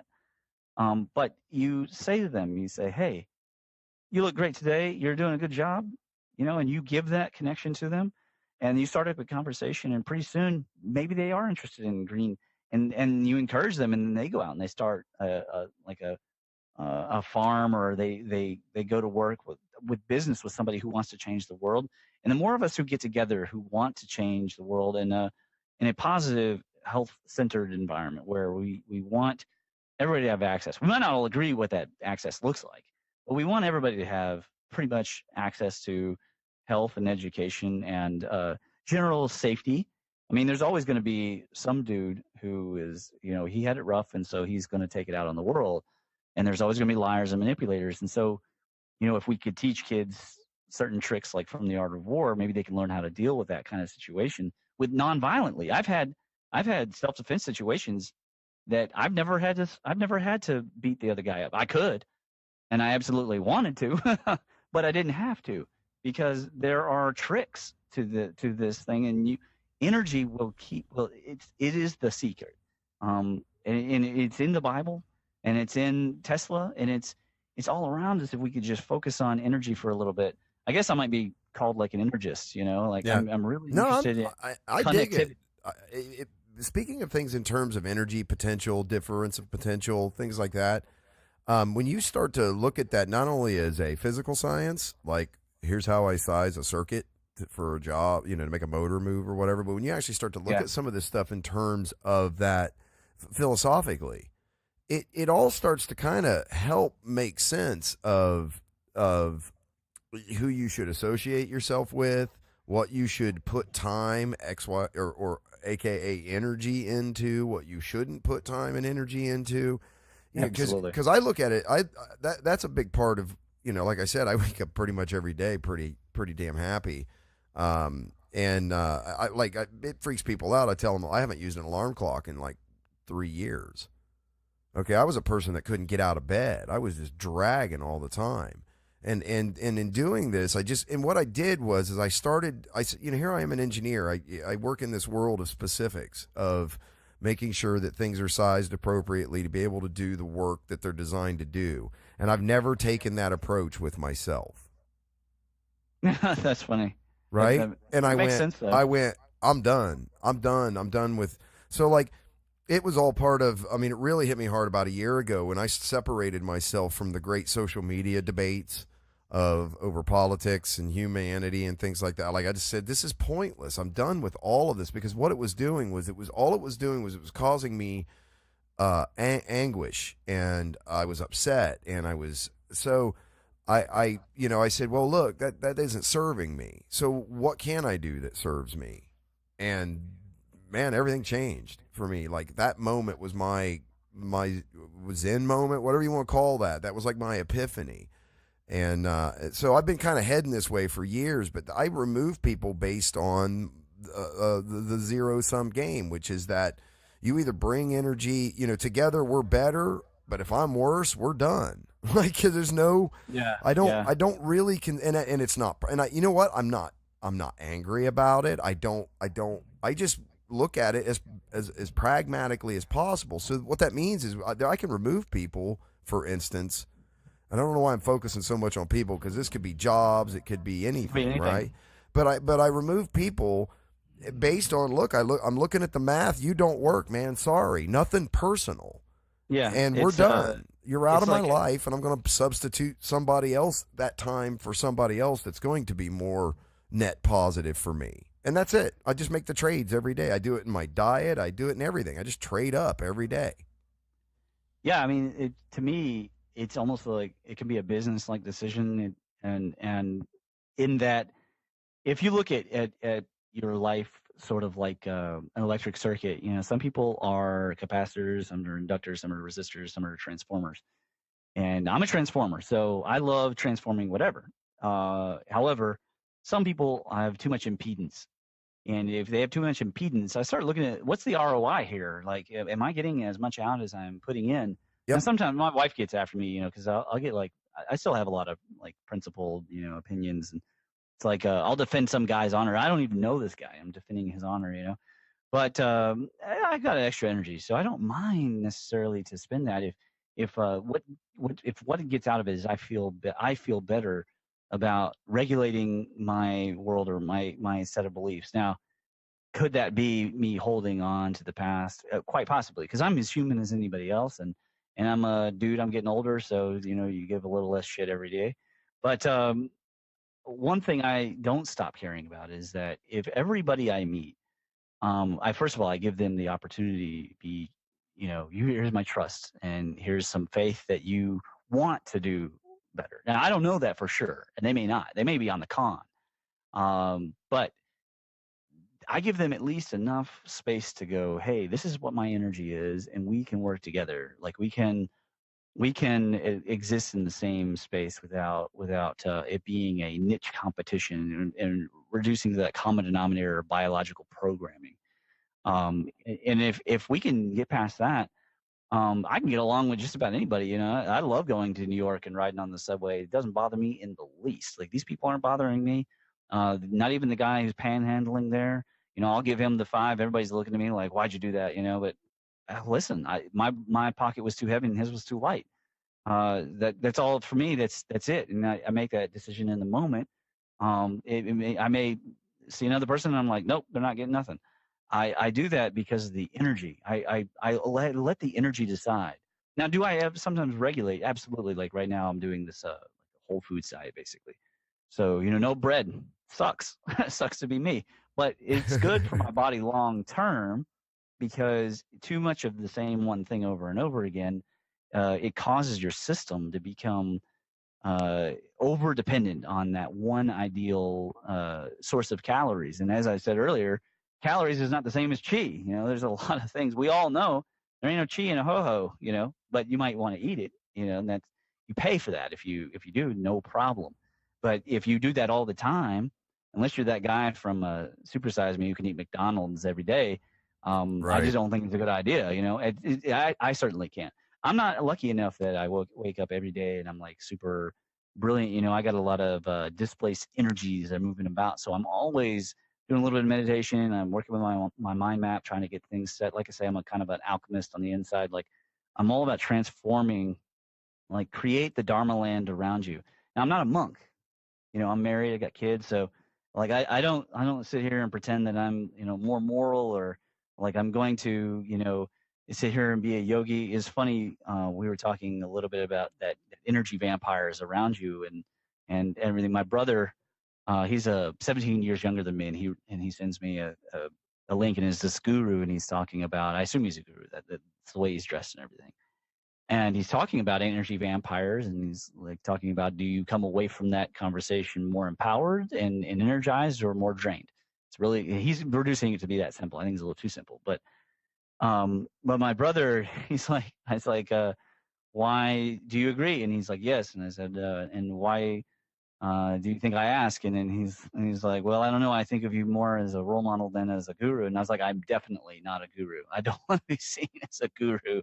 I'm nothing against gurus. I have a great respect for traditional systems, traditional setups and things, but I don't necessarily love to get like crammed into that mold. I think there could be a heaviness that comes over people, and then there's a whole like realm. When I used to be Buddhist, and there were these decisions made in the organization, and I'm going, who's making these decisions? And they would like divide men and women up.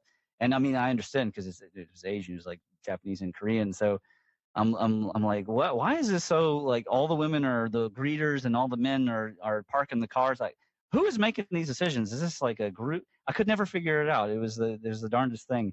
So I have a great respect for those things, but I also have to caution like a lot of white people, a lot of Americans, Europeans take that stuff way too seriously. I have a funny story about that.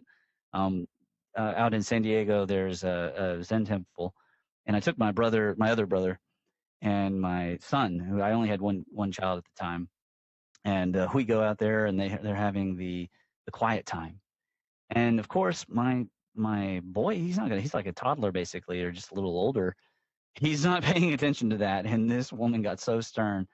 But the monks, they were Vietnamese, like they just smiled and were very so nice. But everybody there, all the Americans, they looked like they were having a miserable time.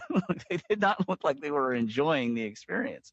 And I'm going, they're not understanding how beautiful the Buddha Dharma is if they're making it this serious. And in this country, we make everything so serious. Even comedies become serious. The debate over what's good comedy and what's bad comedy, I'm going, oh, it's not funny. Like the debate itself is not funny. There's no looseness to it. Oh no God, jazz. yeah.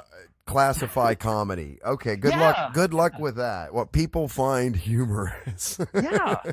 I mean, maybe some of it's bad comedy. I certainly think there's some of it's like kind of like, but somebody's finding it funny, and then over here somebody else is finding that funny. I was never into like Dennis Leary. I was just never into Dennis Leary or some of that generation of comics, but somebody was clearly. So lay off. Everybody's so interested in judging art and defining what can and can't be art. But how many of them are looking at the real source of what is art, which is the spirit? Because if it has spirit, it could be garbage looking art according to my external aesthetics or my intellectual aesthetics, but there's something to it. There's a quality that comes through, and it could even be corporate. I've seen corporate Americana that I just love. I look at it and I'm like, somebody really put their heart into that, and that touches my spirit. And then other people, they produce stuff, and I'm like, man, this is just blasé. I can't get behind this idea, and it should all be in the eye of the beholder, and maybe for some person it works, and where's that line? Who's going to set that line? That's where relativity is so dangerous, and we do live in that time where it's easy to pass a judgment because you can pass it as soon as you see it, and I think almost everybody is falling for it, even if we don't mean to.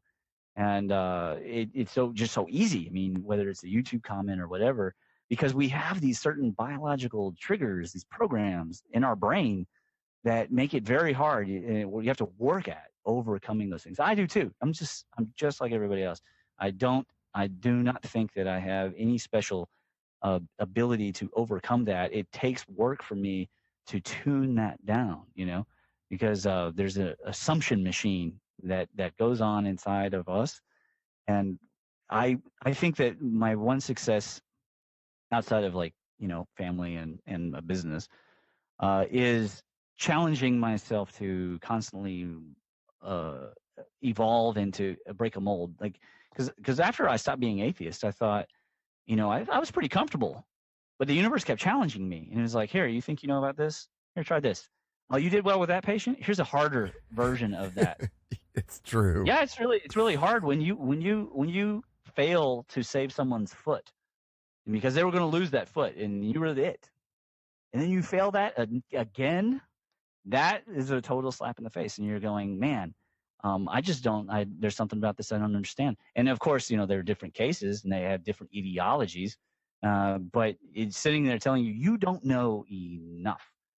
And of course, the Taoists are like, well, maybe you know too much and you shouldn't know too much. But I'm not going to become a wandering drunk. So I have only two choices here. Am I going to be a cloud wanderer, or am I going to do my best to be in it with everybody else and go through the same shit we're all going through, and we're not all going to agree, and there's going to be a lot of toxicity and irritation, and I'm probably producing some toxicity myself because, growing up in the 80s, I mean, not only are you eating crap, but we're watching crap, and I try to keep my kids away from a little bit introduce them like, here's some realism, like this kid died of flash flood. But, I don't just like let them sit there and watch RoboCop, which I watched recently again, and it's amazing.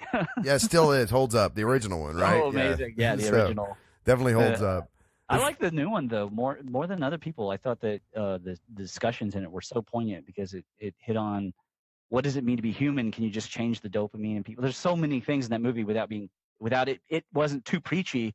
It just presented it, and I was like, holy shit, this is deep. I mean, as far as the action, maybe as an action movie, it failed, but I thought that like the discussion it had, I thought it was right up there with Blade Runner, which is one of my favorite movies of all time. Blade Runner is amazing. Did you see the new one, the 2049? I did, yeah. I liked it. I did. I liked it. I got what they were getting at, I guess. Yeah. You know? I thought it was so brilliant that no one could appreciate it. I felt like it was beyond the audience, even a large number of people who thought that they liked Blade Runner. Because I remember I watched Blade Runner and Apocalypse Now, but both a lot in early college, and you still learn things about Blade Runner. You go back and you watch and movies like that in general, like let's say it's a Kubrick film or something, and you still learn more as you go through it. I think that's a great thing about art.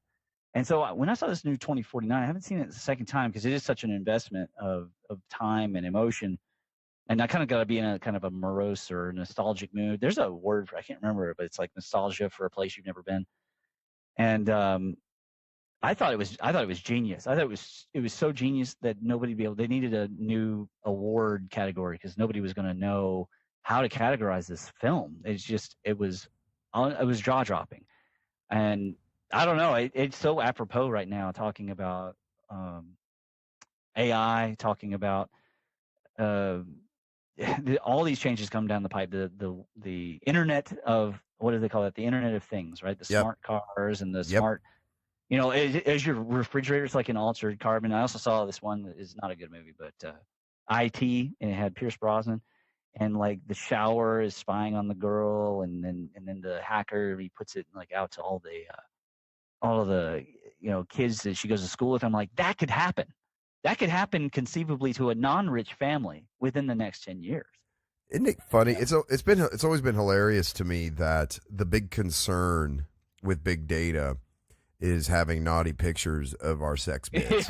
Yeah. I'm like, really? Yeah. That's your liability? Sex organs that everybody on the planet has? That's what you're concerned about? Not. But we do have to protect children though, because. Oh no, I wouldn't argue that. I'm not saying. What I'm getting at is that's the thing that seems to actually get people interested in the concept that everything you do, every piece of data you produce, is being recorded. Yes. And your naughty bits, right? So that's the one that throws them over the edge. And so there's somehow young men out there. Please, young men, listen. Don't be sending pics of your junk over your phone. It's not worth it. Trust me. Not that I had that problem that I'm telling you from having been on the inside. The data is going everywhere. It doesn't go from your phone to someone else's phone. Okay, it's going through a whole series of catch and grabs. It's not. Ever since Heat, a lot of people miss that part of Heat. That's one of the best parts of Heat is when he's asking, how does he get the bank plans? And he's like, it's just out there, and I just know how to grab it. It's out there. Yeah, it's just out there. And the world is catching up. They know how to grab all sorts of stuff. The need to keep up. It's not just now that you need to be armed and that you need to have hand-to-hand skills and survival skills. You need to be digitally survival ready. Like you need to be able to protect yourself. I know probably this is the wrong audience to preach to about that. Probably everybody out there is like even better at it than me, But I see it all the time, and I've actually had a patient whose practice was attacked by ransomware, and they didn't pay for it, but it cost them probably $10,000 to $12,000. And ransomware is going to I think it's going to only continue to get more of an issue. Yep. As they find ways to do it. I have great concerns about how secure the cloud can be, and like can they ransomware even your Google Drive and everything. We're going to find out, aren't we? Well, yeah, you never know until it happens, right? And then later on, Yahoo tells you. Yeah. Like, by the way, all your data's been compromised. Everyone was hacked. Yeah. Yeah, we lost it all. You're all screwed. But hey, we're all universally screwed. So hey, it's kind of fair. Yeah. It's such an interesting age because what it means to be a survivalist is changing. I still do love those shows where, it's like I don't even know the name of the show, the guy and his daughter and his son, and they go and they help people who are off the grid who like suck at it, and they help them to get better at it. And it's just amazing to me. We struggle at some of the basicest things. Yeah. I was instructing some of my students how to make a bow drill. None of them knew how to make fire at all. And then here on the opposite end, you've got to be able to navigate the world of what is appropriate to say in which forum, like what you can say on YouTube versus what you can say on Facebook versus what you could do on Twitter. They are different.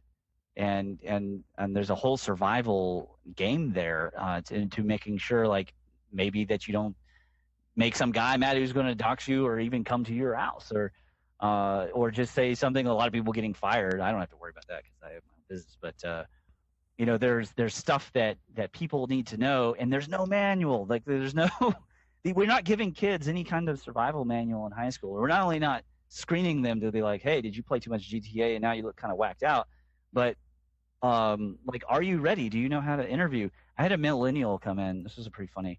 She came in she wanted to be kind of like an assistant, but she kept talking about how she was going to preserve the medicine. And I was like, wait, I'm sorry. Are you an acupuncturist or not? And she's like, no, I want to go to school though. And so I let her keep going. I was like, okay, continue. And she kept talking about herself and how much, what she needed and what she wanted and all that. I was like, I'm going to stop you right there. So this isn't going well. Because you're talking about yourself nonstop. And so here I'm going to recommend you go and talk to this person because I don't have any positions right now anyways. So, here's some skills. So she starts writing this stuff down. And I was like, let me tell you, she's older generation. Do not go in there with a me attitude. Go in there and talk about what you're going to do for her, what you're going to, she probably never ever had anybody in an interview stop her and do that. And she had like wandered into the treatment area when she came in. And I was like, can you wait in the lobby, And then I come back out, and she's no sense of boundaries, huh? No sense of boundaries, no sense of the EQ. And this is a young woman, so she's probably doing a little bit better on EQ because women do better, I think, on average on EQ. But I was sitting there, it's like, my goodness, nobody has helped her to know this is how you do those things. And thinking back in high school, I don't even think that they taught us how to make resumes, let alone how to interview for a job correctly. So nope. we've got at we've all. got a yeah or at all we've got a number of things because I'm sure when you grew up we did checkbooks, right? That's about it for finance. They're like, here's how you balance a checkbook and this is what a bank account is, but not here's how to open one. Now look how advanced. I mean, you've got cryptocurrency and you've got these financial instruments that are way more advanced than even options. And kids, they don't know how to even get in that world. And that there's a certain sector of society that's like accelerating forward. They're generating their own GDP based on just interacting with each other. They're not even necessarily drawing from the greater middle class. And the huge amount of our GDP is produced by this financial sector. And these kids aren't having access to that because they're not having financial classes. They may not even be having great computer classes. They're probably getting most of their computer education at home. And so how are we introducing them to the world of money? And nothing demonstrated this problem better than the Occupy Wall Street movement, because it was really clear that the vast majority of these young college kids did not really understand what they were protesting for or what they wanted to come out of it. I love that when Peter Schiff went down there with that sign that said, yes. I am the 1%, let's talk. Yeah, that's a great video because and he's not destroying them and to just destroy them, or he's not even pulling a kind of a cheeky Crowder-esque I wouldn't even use the word destroy. To me it was a lecture. I was like, oh, exactly. He just went down there and just educated people, free education. Lot of people on how this shit really works.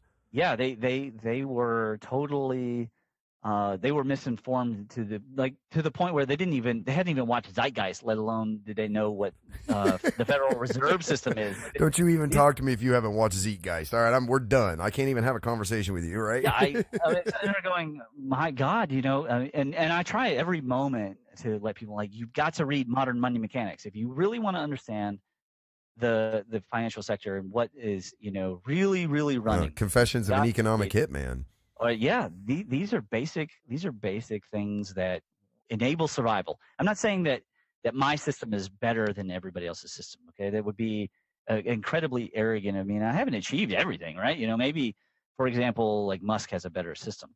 But what I've tried to do is as much as possible gather Eastern and Western systems of survival and like means of gathering information, utilizing that information, as you mentioned, pragmatically, and then be able to help people stay loose. I get plenty of hiking in, and I have my own way of getting exercise and sport, and then be able to synthesize those things where possible, being able to respect. I've had deep conversations, because a lot of people are afraid of acupuncture, and a lot of people, I'm in the Bible Belt, a lot of people are afraid of the meaning of acupuncture.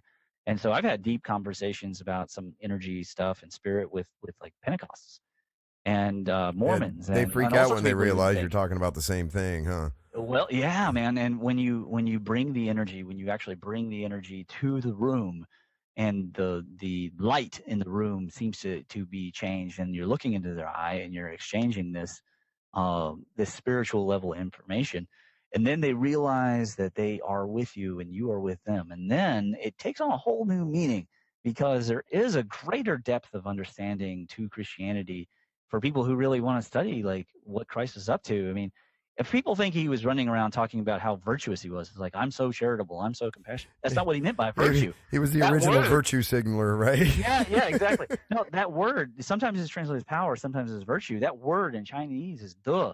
And the de, this is so awesome. I learned this as I was writing about the Ferris wheels and the Dionysian irony.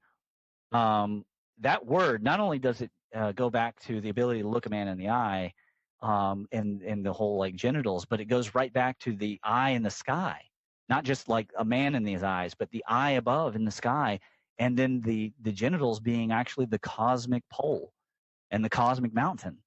And so it goes all the way back, that virtue power that Jesus is gathering in the desert when he's doing his basic Zen meditations, and he's glowing by the time he's done. Like, there's a physical property, there's a quantum. We can do this. We can actually go and figure this out. If we would take the time to invest in a couple little of these ancient technologies, but he would ride into town, he would be glowing, people would touch him and receive healing. That word that he used it goes right back to that ancient age, and it goes right back to the Saturn myth, and all the way back to, and the Chinese have this in record. It's amazing. It's amazing stuff. It's groundbreaking stuff. I thought I understood de. This is from the Tao Te Ching, back in the day. And then I finally read the Ne Ye and in this inner classic, and it says very succinctly, it says, the chi has to go in the chest, and you have to cleanse the chest. And you look in, what does it say in the Bible? He talks about you gotta have the temple, and you have to cleanse the temple, and you have to basically surrender inside, and open thy mouth, and I will fill thy belly. There are these repetitious concepts that stratify multiple cultures, whether it's Yggdrasil, and then you have over in the Kabbalah, you have another tree, you have the tree of life, right? And they're the same tree. And guess what? It's like the number of planets. You're going, my God, this is all interrelated. Yeah. If I will, but give myself the time and the freedom to, after work or after my fun, you drink your beer, watch your Netflix, enjoy yourself. No problem. Do all that. Take the time with your kids. Go to every soccer game that you can. Go to every practice that you can. Cheer them on. At the end of the day, there's a little bit of time left for you if you will take that time and become interested again. Because if you slowly die inside, you end up like that Fight Club movie, And it's like, who is Robert Paulson? Robert Paulson is the dude who let it get to him. And he became big, and he became, he lost his masculine, like he has in the movie, as man boobies, right? He's got gynecomastia. And what is Robert Paulson representing? He's representing all of America. He's representing all of, or the West even, maybe. It may be bigger than America now, And we can go back and capture that without becoming crazy extremists. We can do it today and tomorrow, and one person after another. If I can, a lot of people are probably going to discount the things that I've said. They're going to be like, this dude doesn't even believe in dark matter. Well, I'm going to tell you right now, dark matter's been falsified. You go look it up, okay? I'm sorry to tell you. But, you can discount me. But if I can reach one person who goes forward and they just type in, they're like, you know what, I'm going to look at Dr. Anthony Peratt and plasma, or I'm going to look up, the Naya and read the oldest Taoist text. That's so important. Anybody who wants to reach back to the past and attain these ancient technologies, they are right there. There's never been a better time. The internet is a great research tool. Yeah, there's a lot of junk on it. There's a lot of toxicity. There's a lot of hate, and there's a lot of distractions. Some of it's fun distractions. It's really interesting distractions. People are really interesting. I get into compilation videos and instant karma and fails and all that stuff. People winning. I love winning videos. Yeah. I get into self-defense videos, all that stuff. But if people take just a little bit of time and they go and they find out like just the little things that everyone's like, go look up a superconductor. Like, it's so weird, and the definition is very obvious that we don't understand what's going on. Yeah. Because how are you going to say that something that as soon as it crosses this temperature, it instantly has zero resistivity? But you can do that experiment yourself at home. I've done it. I got a video on it on my YouTube channel with my kids, and it's just instantly, boom, suddenly that ceramic is floating, and you're going, wow, that's crazy. Or I'm sorry, the magnet is floating above the ceramic. Yep. And you're going, wow, there's something magical happening there. This is a miracle. Not only is life a miracle, do you have kids? I do. I got 4. Yeah. So you witnessed the birth process. It's it's a complete miracle. And the way they grow up, it just living through their lives, and then like hearing your dad through you, and you're going, oh man, I never thought I would be saying those things, but they make sense now, My kids are all old enough now that I can be honest with them, and I do. I tell them, I was like, yeah, I was just making it up as I went along, guys. I had no clue what I was doing. You don't know. I hope you're good, Yeah, we don't know. We don't know, and you think you're going to know until you get there. And I hear a lot of people, they're like, oh, it may not be a right time, or I don't know if it'll be any good. I'm like, well, there's never a right time. Nope.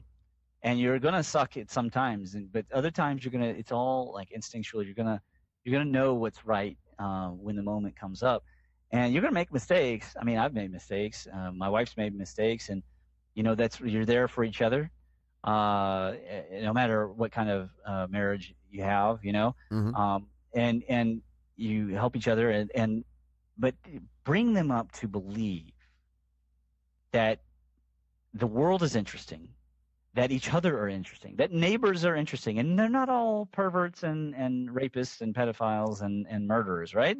There's neighbors. Maybe they're into weird stuff. Maybe they have the wrong political sign, and you can't stand it. But and some of them are jerks, right? They're gonna make lots of noise but you gotta love your neighbor, and if you can love your neighbor, you can find ways to create resilience even in the local area. You may not be like, really hardcore doing it. I don't have a permaculture farm yet. I have plans for a permaculture farm, and I have interest for permaculture. But when I was ready to create my permaculture farm, my family and friends were so shocked that it was all happening so fast. They didn't know that magic could work that quickly, and so they weren't ready. So I have to slowly, produce them, and I've got to raise my children now to on this paradigm of like, hey, here's what the future is going to hold for humanity that we can see. This is based on trends, and here's what we have to be ready for, and working with your neighbors and getting along with your neighbors and enjoying the miracle of interacting with people, instead of finding it a burden or just tiresome. I mean, life is long and it is tiresome, and taxes sucks, but it can't define the human spirit.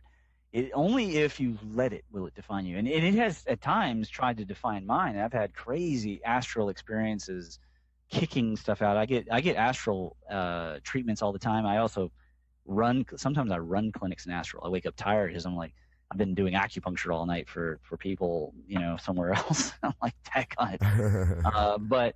but I just think the world is so fascinating and it's so infinitely marvelous that it keeps me going. Not every day is easy, as you know.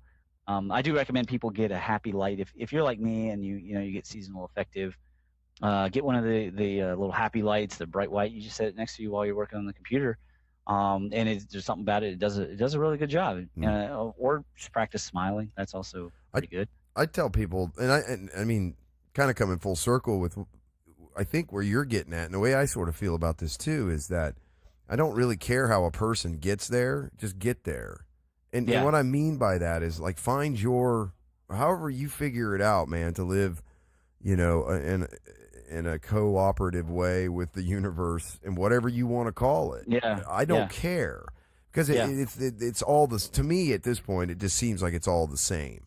Okay. Yeah. So whether you find that in religion, or you find that in the gym, or you find that in art or creativity or playing an instrument, whatever it is, find it. Yeah. And in that you find like that peace, that place, that thing, that, and I don't, whatever you, like I said, again, whatever the hell you want to call it, I don't care. Yeah. But go find it. It's out there, and it's attainable, I think, for pretty much everybody.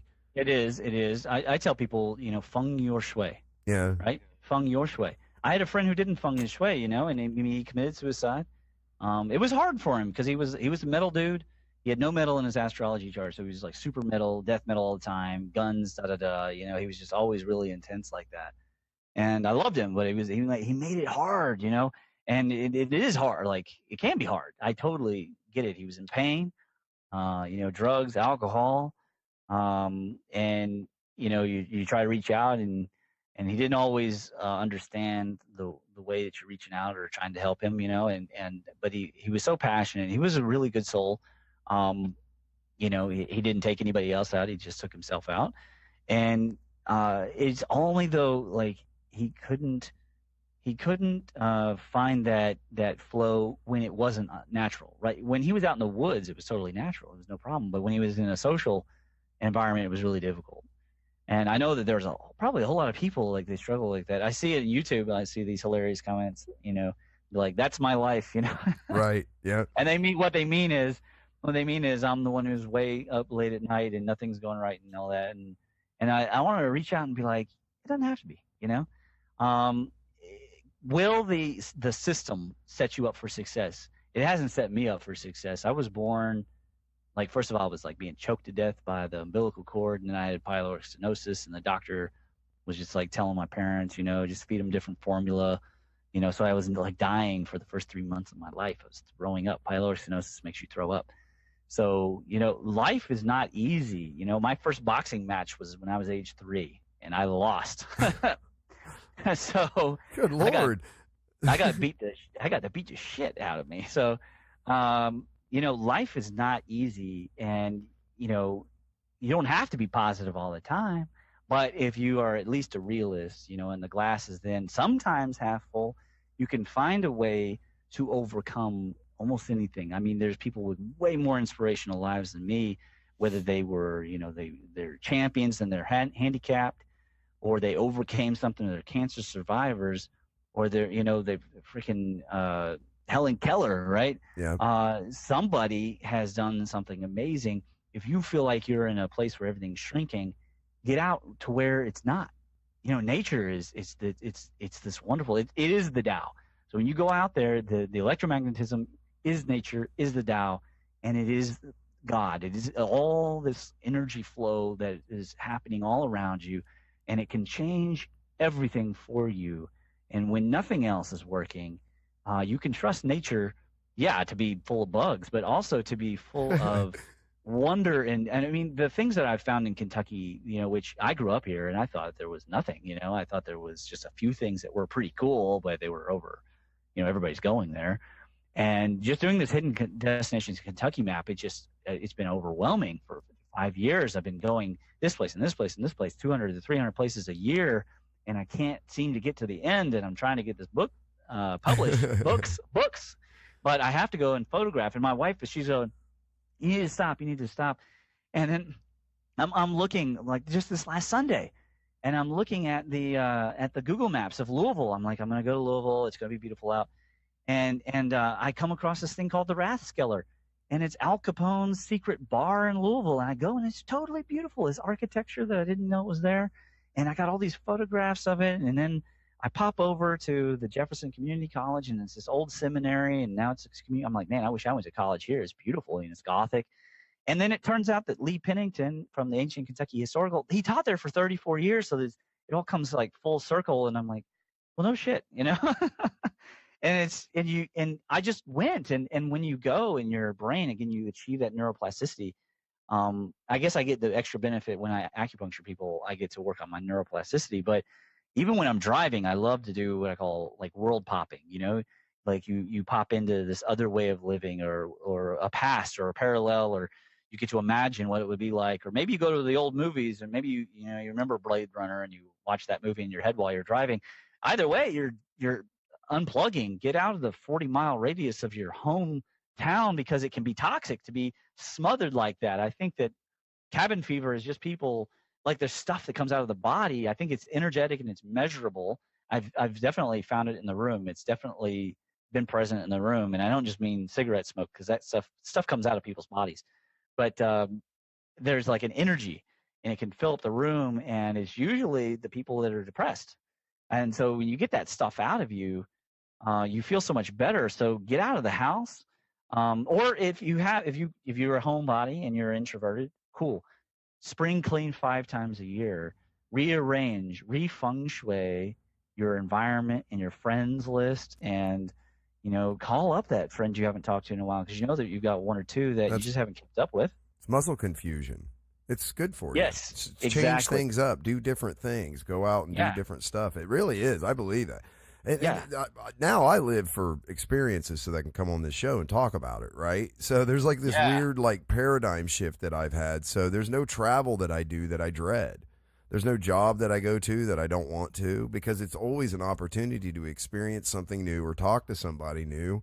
And then I can either talk about it here or I can have them, come on the show and talk about it, So it's weird, because now what I used to look at the world as being kind of this place that I dreaded to go out and deal with, and it completely changed it now for me, where I go out sort of eyes wide open and just waiting for something to happen, or somebody that I talk to, or an anecdote or a story. It's kind of bizarre, but it works. I mean, I enjoy it. I enjoy life because of that. Yeah, I mean, at the very least, you could do anything. You could do a ride along with the police, or you could call up a factory and go and explore the factory. And they'll give a lot of factories. They'll give you a tour. You see how things are made. You could go explore some museum, or take up a hobby. Like knitting. I'm not a knitter, but in my hidden destinations, Kentucky, showed up to this one museum. It's like the museum of the central part of Kentucky, and it turned out to be one of I think it scored 100%, which is really hard to do on my schema. It's really hard to score a high score. And this museum, it was full of a lot of knitting stuff, and there were these little ladies in there, and they were having a knitting expose. And I sat and talked to them. My mom, who knits, got bored and left. I was sitting there talking to these women about locations in Kentucky, and I don't knit at all, but it was so much fun to just to talk about different parts of Kentucky, and to hear their experiences growing up, and to appreciate that they have a different view on things. Yep. And we are very different. I'm a super out my A-type personality. I'm a dude who's into martial arts and action movies. I don't like rom-coms. But here I am with these little old ladies and in a knitting thing, and I'm appreciating the colors. Would I want to take up knitting? No. Right. But because people, if you invest in them, you invest in yourself. And there's something that comes back out that then reflects upon the inner part of you, and it kind of plucks a string, and that string vibrates. It sings almost. It's a frequency thing. It goes back to the law of vibration. Yeah. And then it goes out, and you get these miraculous things that can happen for you and to you. Like Jeff. I was having a really hard day when Jeff was like, "Hey, you want to be on my friend's show?" And I was like, "Dude, that was exactly the thing I needed to hear." Like, that is gold, because that day I was feeling really underappreciated for all the research I do. And so that karma, where'd that come from? That came from the universe protecting me, or God protecting me, or an angel protecting me. I don't even care. Yeah, however you want to quantify it. Right. Right. Yeah. I put all this energy out over here, and boom, boom, boom, it bangs around. And now I make a new friend who is also a Renaissance man, who's also into talking to people, who's also into traveling, and appreciates the diversity, the art of conversation. The art of conversation, one of those things that has been so lost and so beat up. People don't write letters anymore. And to that point, with what you were saying about Jeff, that's kind of my point with, I don't care how you find it, just figure it out. And what I mean by that is, you can look at things in the cosmic sense or in the spiritual sense or whatever you want to say it, put good energy out into the universe, however you want to. Here's the way I explain it to people: don't be a douchebag, and people tend not to do douchebaggy shit back to you. It all works. It's all the same thing. And however you kind of get there. I tell you, we're coming up 2 hours and 40 minutes, buddy. This was phenomenal. All right. I think I would like to get you and Jeff on the same show sometime soon. If you're, because there's a lot. I would love to let you two just go at it, because he's the same, because there's a lot of this stuff, man, that in a sense I'm kind of a bystander. I mean, I get where you guys are coming from, obviously from the 100,000 foot view kind of thing. You know what I mean? Yeah. But I'm sure there's things that he would pull out, and probably conversely that you would pull out of him that I just got no chance of ever getting that deep in the weeds on stuff. And this is sort of the medium to do that.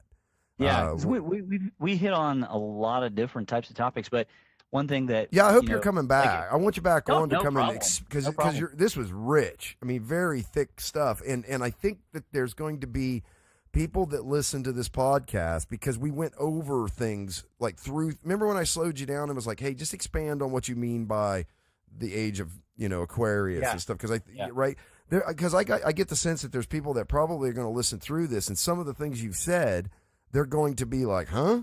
Because we went over it so quick, but there was just no way I could slow you down. You were on a roll, buddy, and I was not going to slow you down. No worries.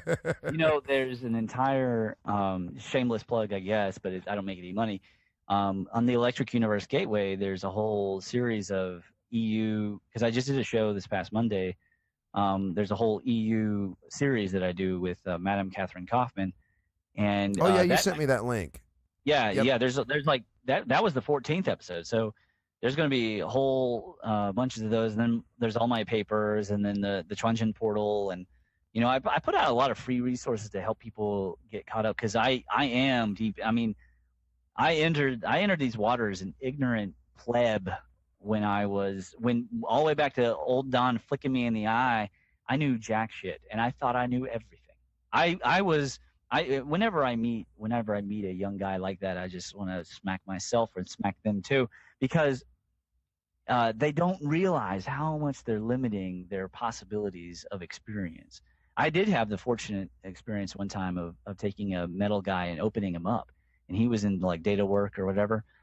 And I cracked him open. He experienced chi, and now he's like a massage therapist. I mean, he went loosey-goosey. I was almost concerned. I was like, I'm going to have to this guy. Granola eating, sandals wearing. Oh, dude, totally.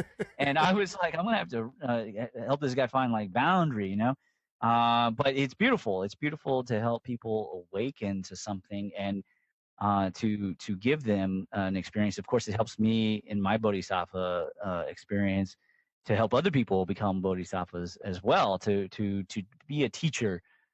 Jesus said to be a fisher of men, to bring them out of this muck of the zeroth world or the first world, whichever one you want to call it, where everything is about these shells of their real reality. And you're right. There's all sorts of things we haven't talked about. The Matrix. We haven't talked about the possibility, what aliens might really be, like hyperdimensional Sure, yeah. Living in living in a simulation? Yeah, we got to talk about that. Yeah. And really, we haven't even gotten to some of the in-depth stuff about either the electric universe or the pyramids, like the pyramids in this area. Well, this was really for me. This was just really about getting to know you. And I definitely want you to come back on and expound on some of these things. I'm in Central Ohio, so there's a chance that we could do an in-studio thing too, I suppose. So I'm not terribly far away from you, but nonetheless, what I definitely want to do, and I think would just be a hoot, would be to get you and Jeff together on the show, and just really, because I've done several shows with him now. We did one specifically on comparative metaphysics that was just a blast, and I think that like part 2 of that would be having both of you on at the same time, and then have you going back and forth asking questions would just be phenomenal. So we should try to get that. I'll reach out to Jeff and see if I can't get that set. Hey Jeff, if you're listening, we want to do this, man. Shoot me a message, okay?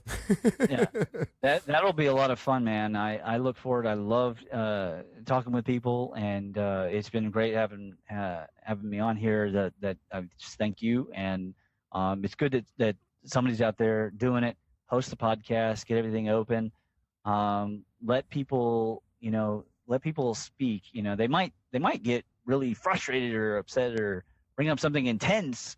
But that's good for us too. Sure is. It's all part of the dialogue. We had flow. I mean, this was the conversation here was like super flow. I appreciate that. I take it as a compliment. Oh yeah, no, absolutely. You're a really good host like that. But sometimes that may not happen in our daily life and conversation, and so we work through these things. Work through whatever it is. Politics, for example, or religion differences, and teasing things out, because we're all searching for what this mystery around us is. I mean, Zhuangzi was I guess maybe one of the few people smart enough to say, I don't know. Am I a butterfly dreaming of a man, or a man dreaming of a butterfly? Right. I don't know. Yeah.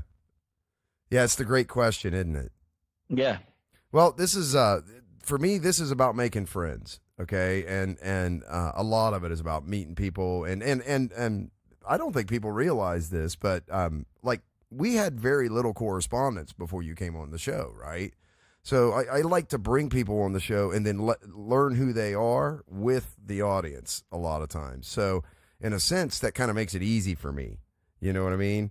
But that's the kind of thing that I want people to feel comfortable to be able to come and do this and have a conversation. So the fact that you feel that way means I've done my job, and I appreciate that. Well, thank you, and you're welcome. It's been a lot of fun, and absolutely. You're in Central Ohio. We're going to talk more Ohio River Valley cultures. Absolutely, absolutely. Dude, it's amazing. As Techian like cultures right here, and they had a lot to say, and there's so many interesting things that we can get into. There you go. There's some foreshadowing about what we talk about next time, right? We get a little more specific about something, let you really go in the weeds on a specific subject would be probably the best thing now. Yeah. We go in the weeds, and pretty soon we'll be all up to our necks. There you go, in the swamp, right? Yeah. Yeah. Alligators. But all right, well, cool, man. Hey, I can't wait to have you back on. Awesome. Like I said, I'll shoot out a message to Jeff, and we'll get that set up. But folks, thanks for everybody out there for listening. The podcast is growing like crazy, and it couldn't happen without all of you, all the likes and shares. I certainly appreciate it, and the interest that you guys all have. Keep coming back and listening to us. Check us out on our website, noshitcast.com. All of our links and everything's there for iTunes and however you consume podcast media. We're certainly on it, and if we're not, shoot me a message and I'll fix that. But we'll catch you all next time, and thanks for listening. Bye, Sickles.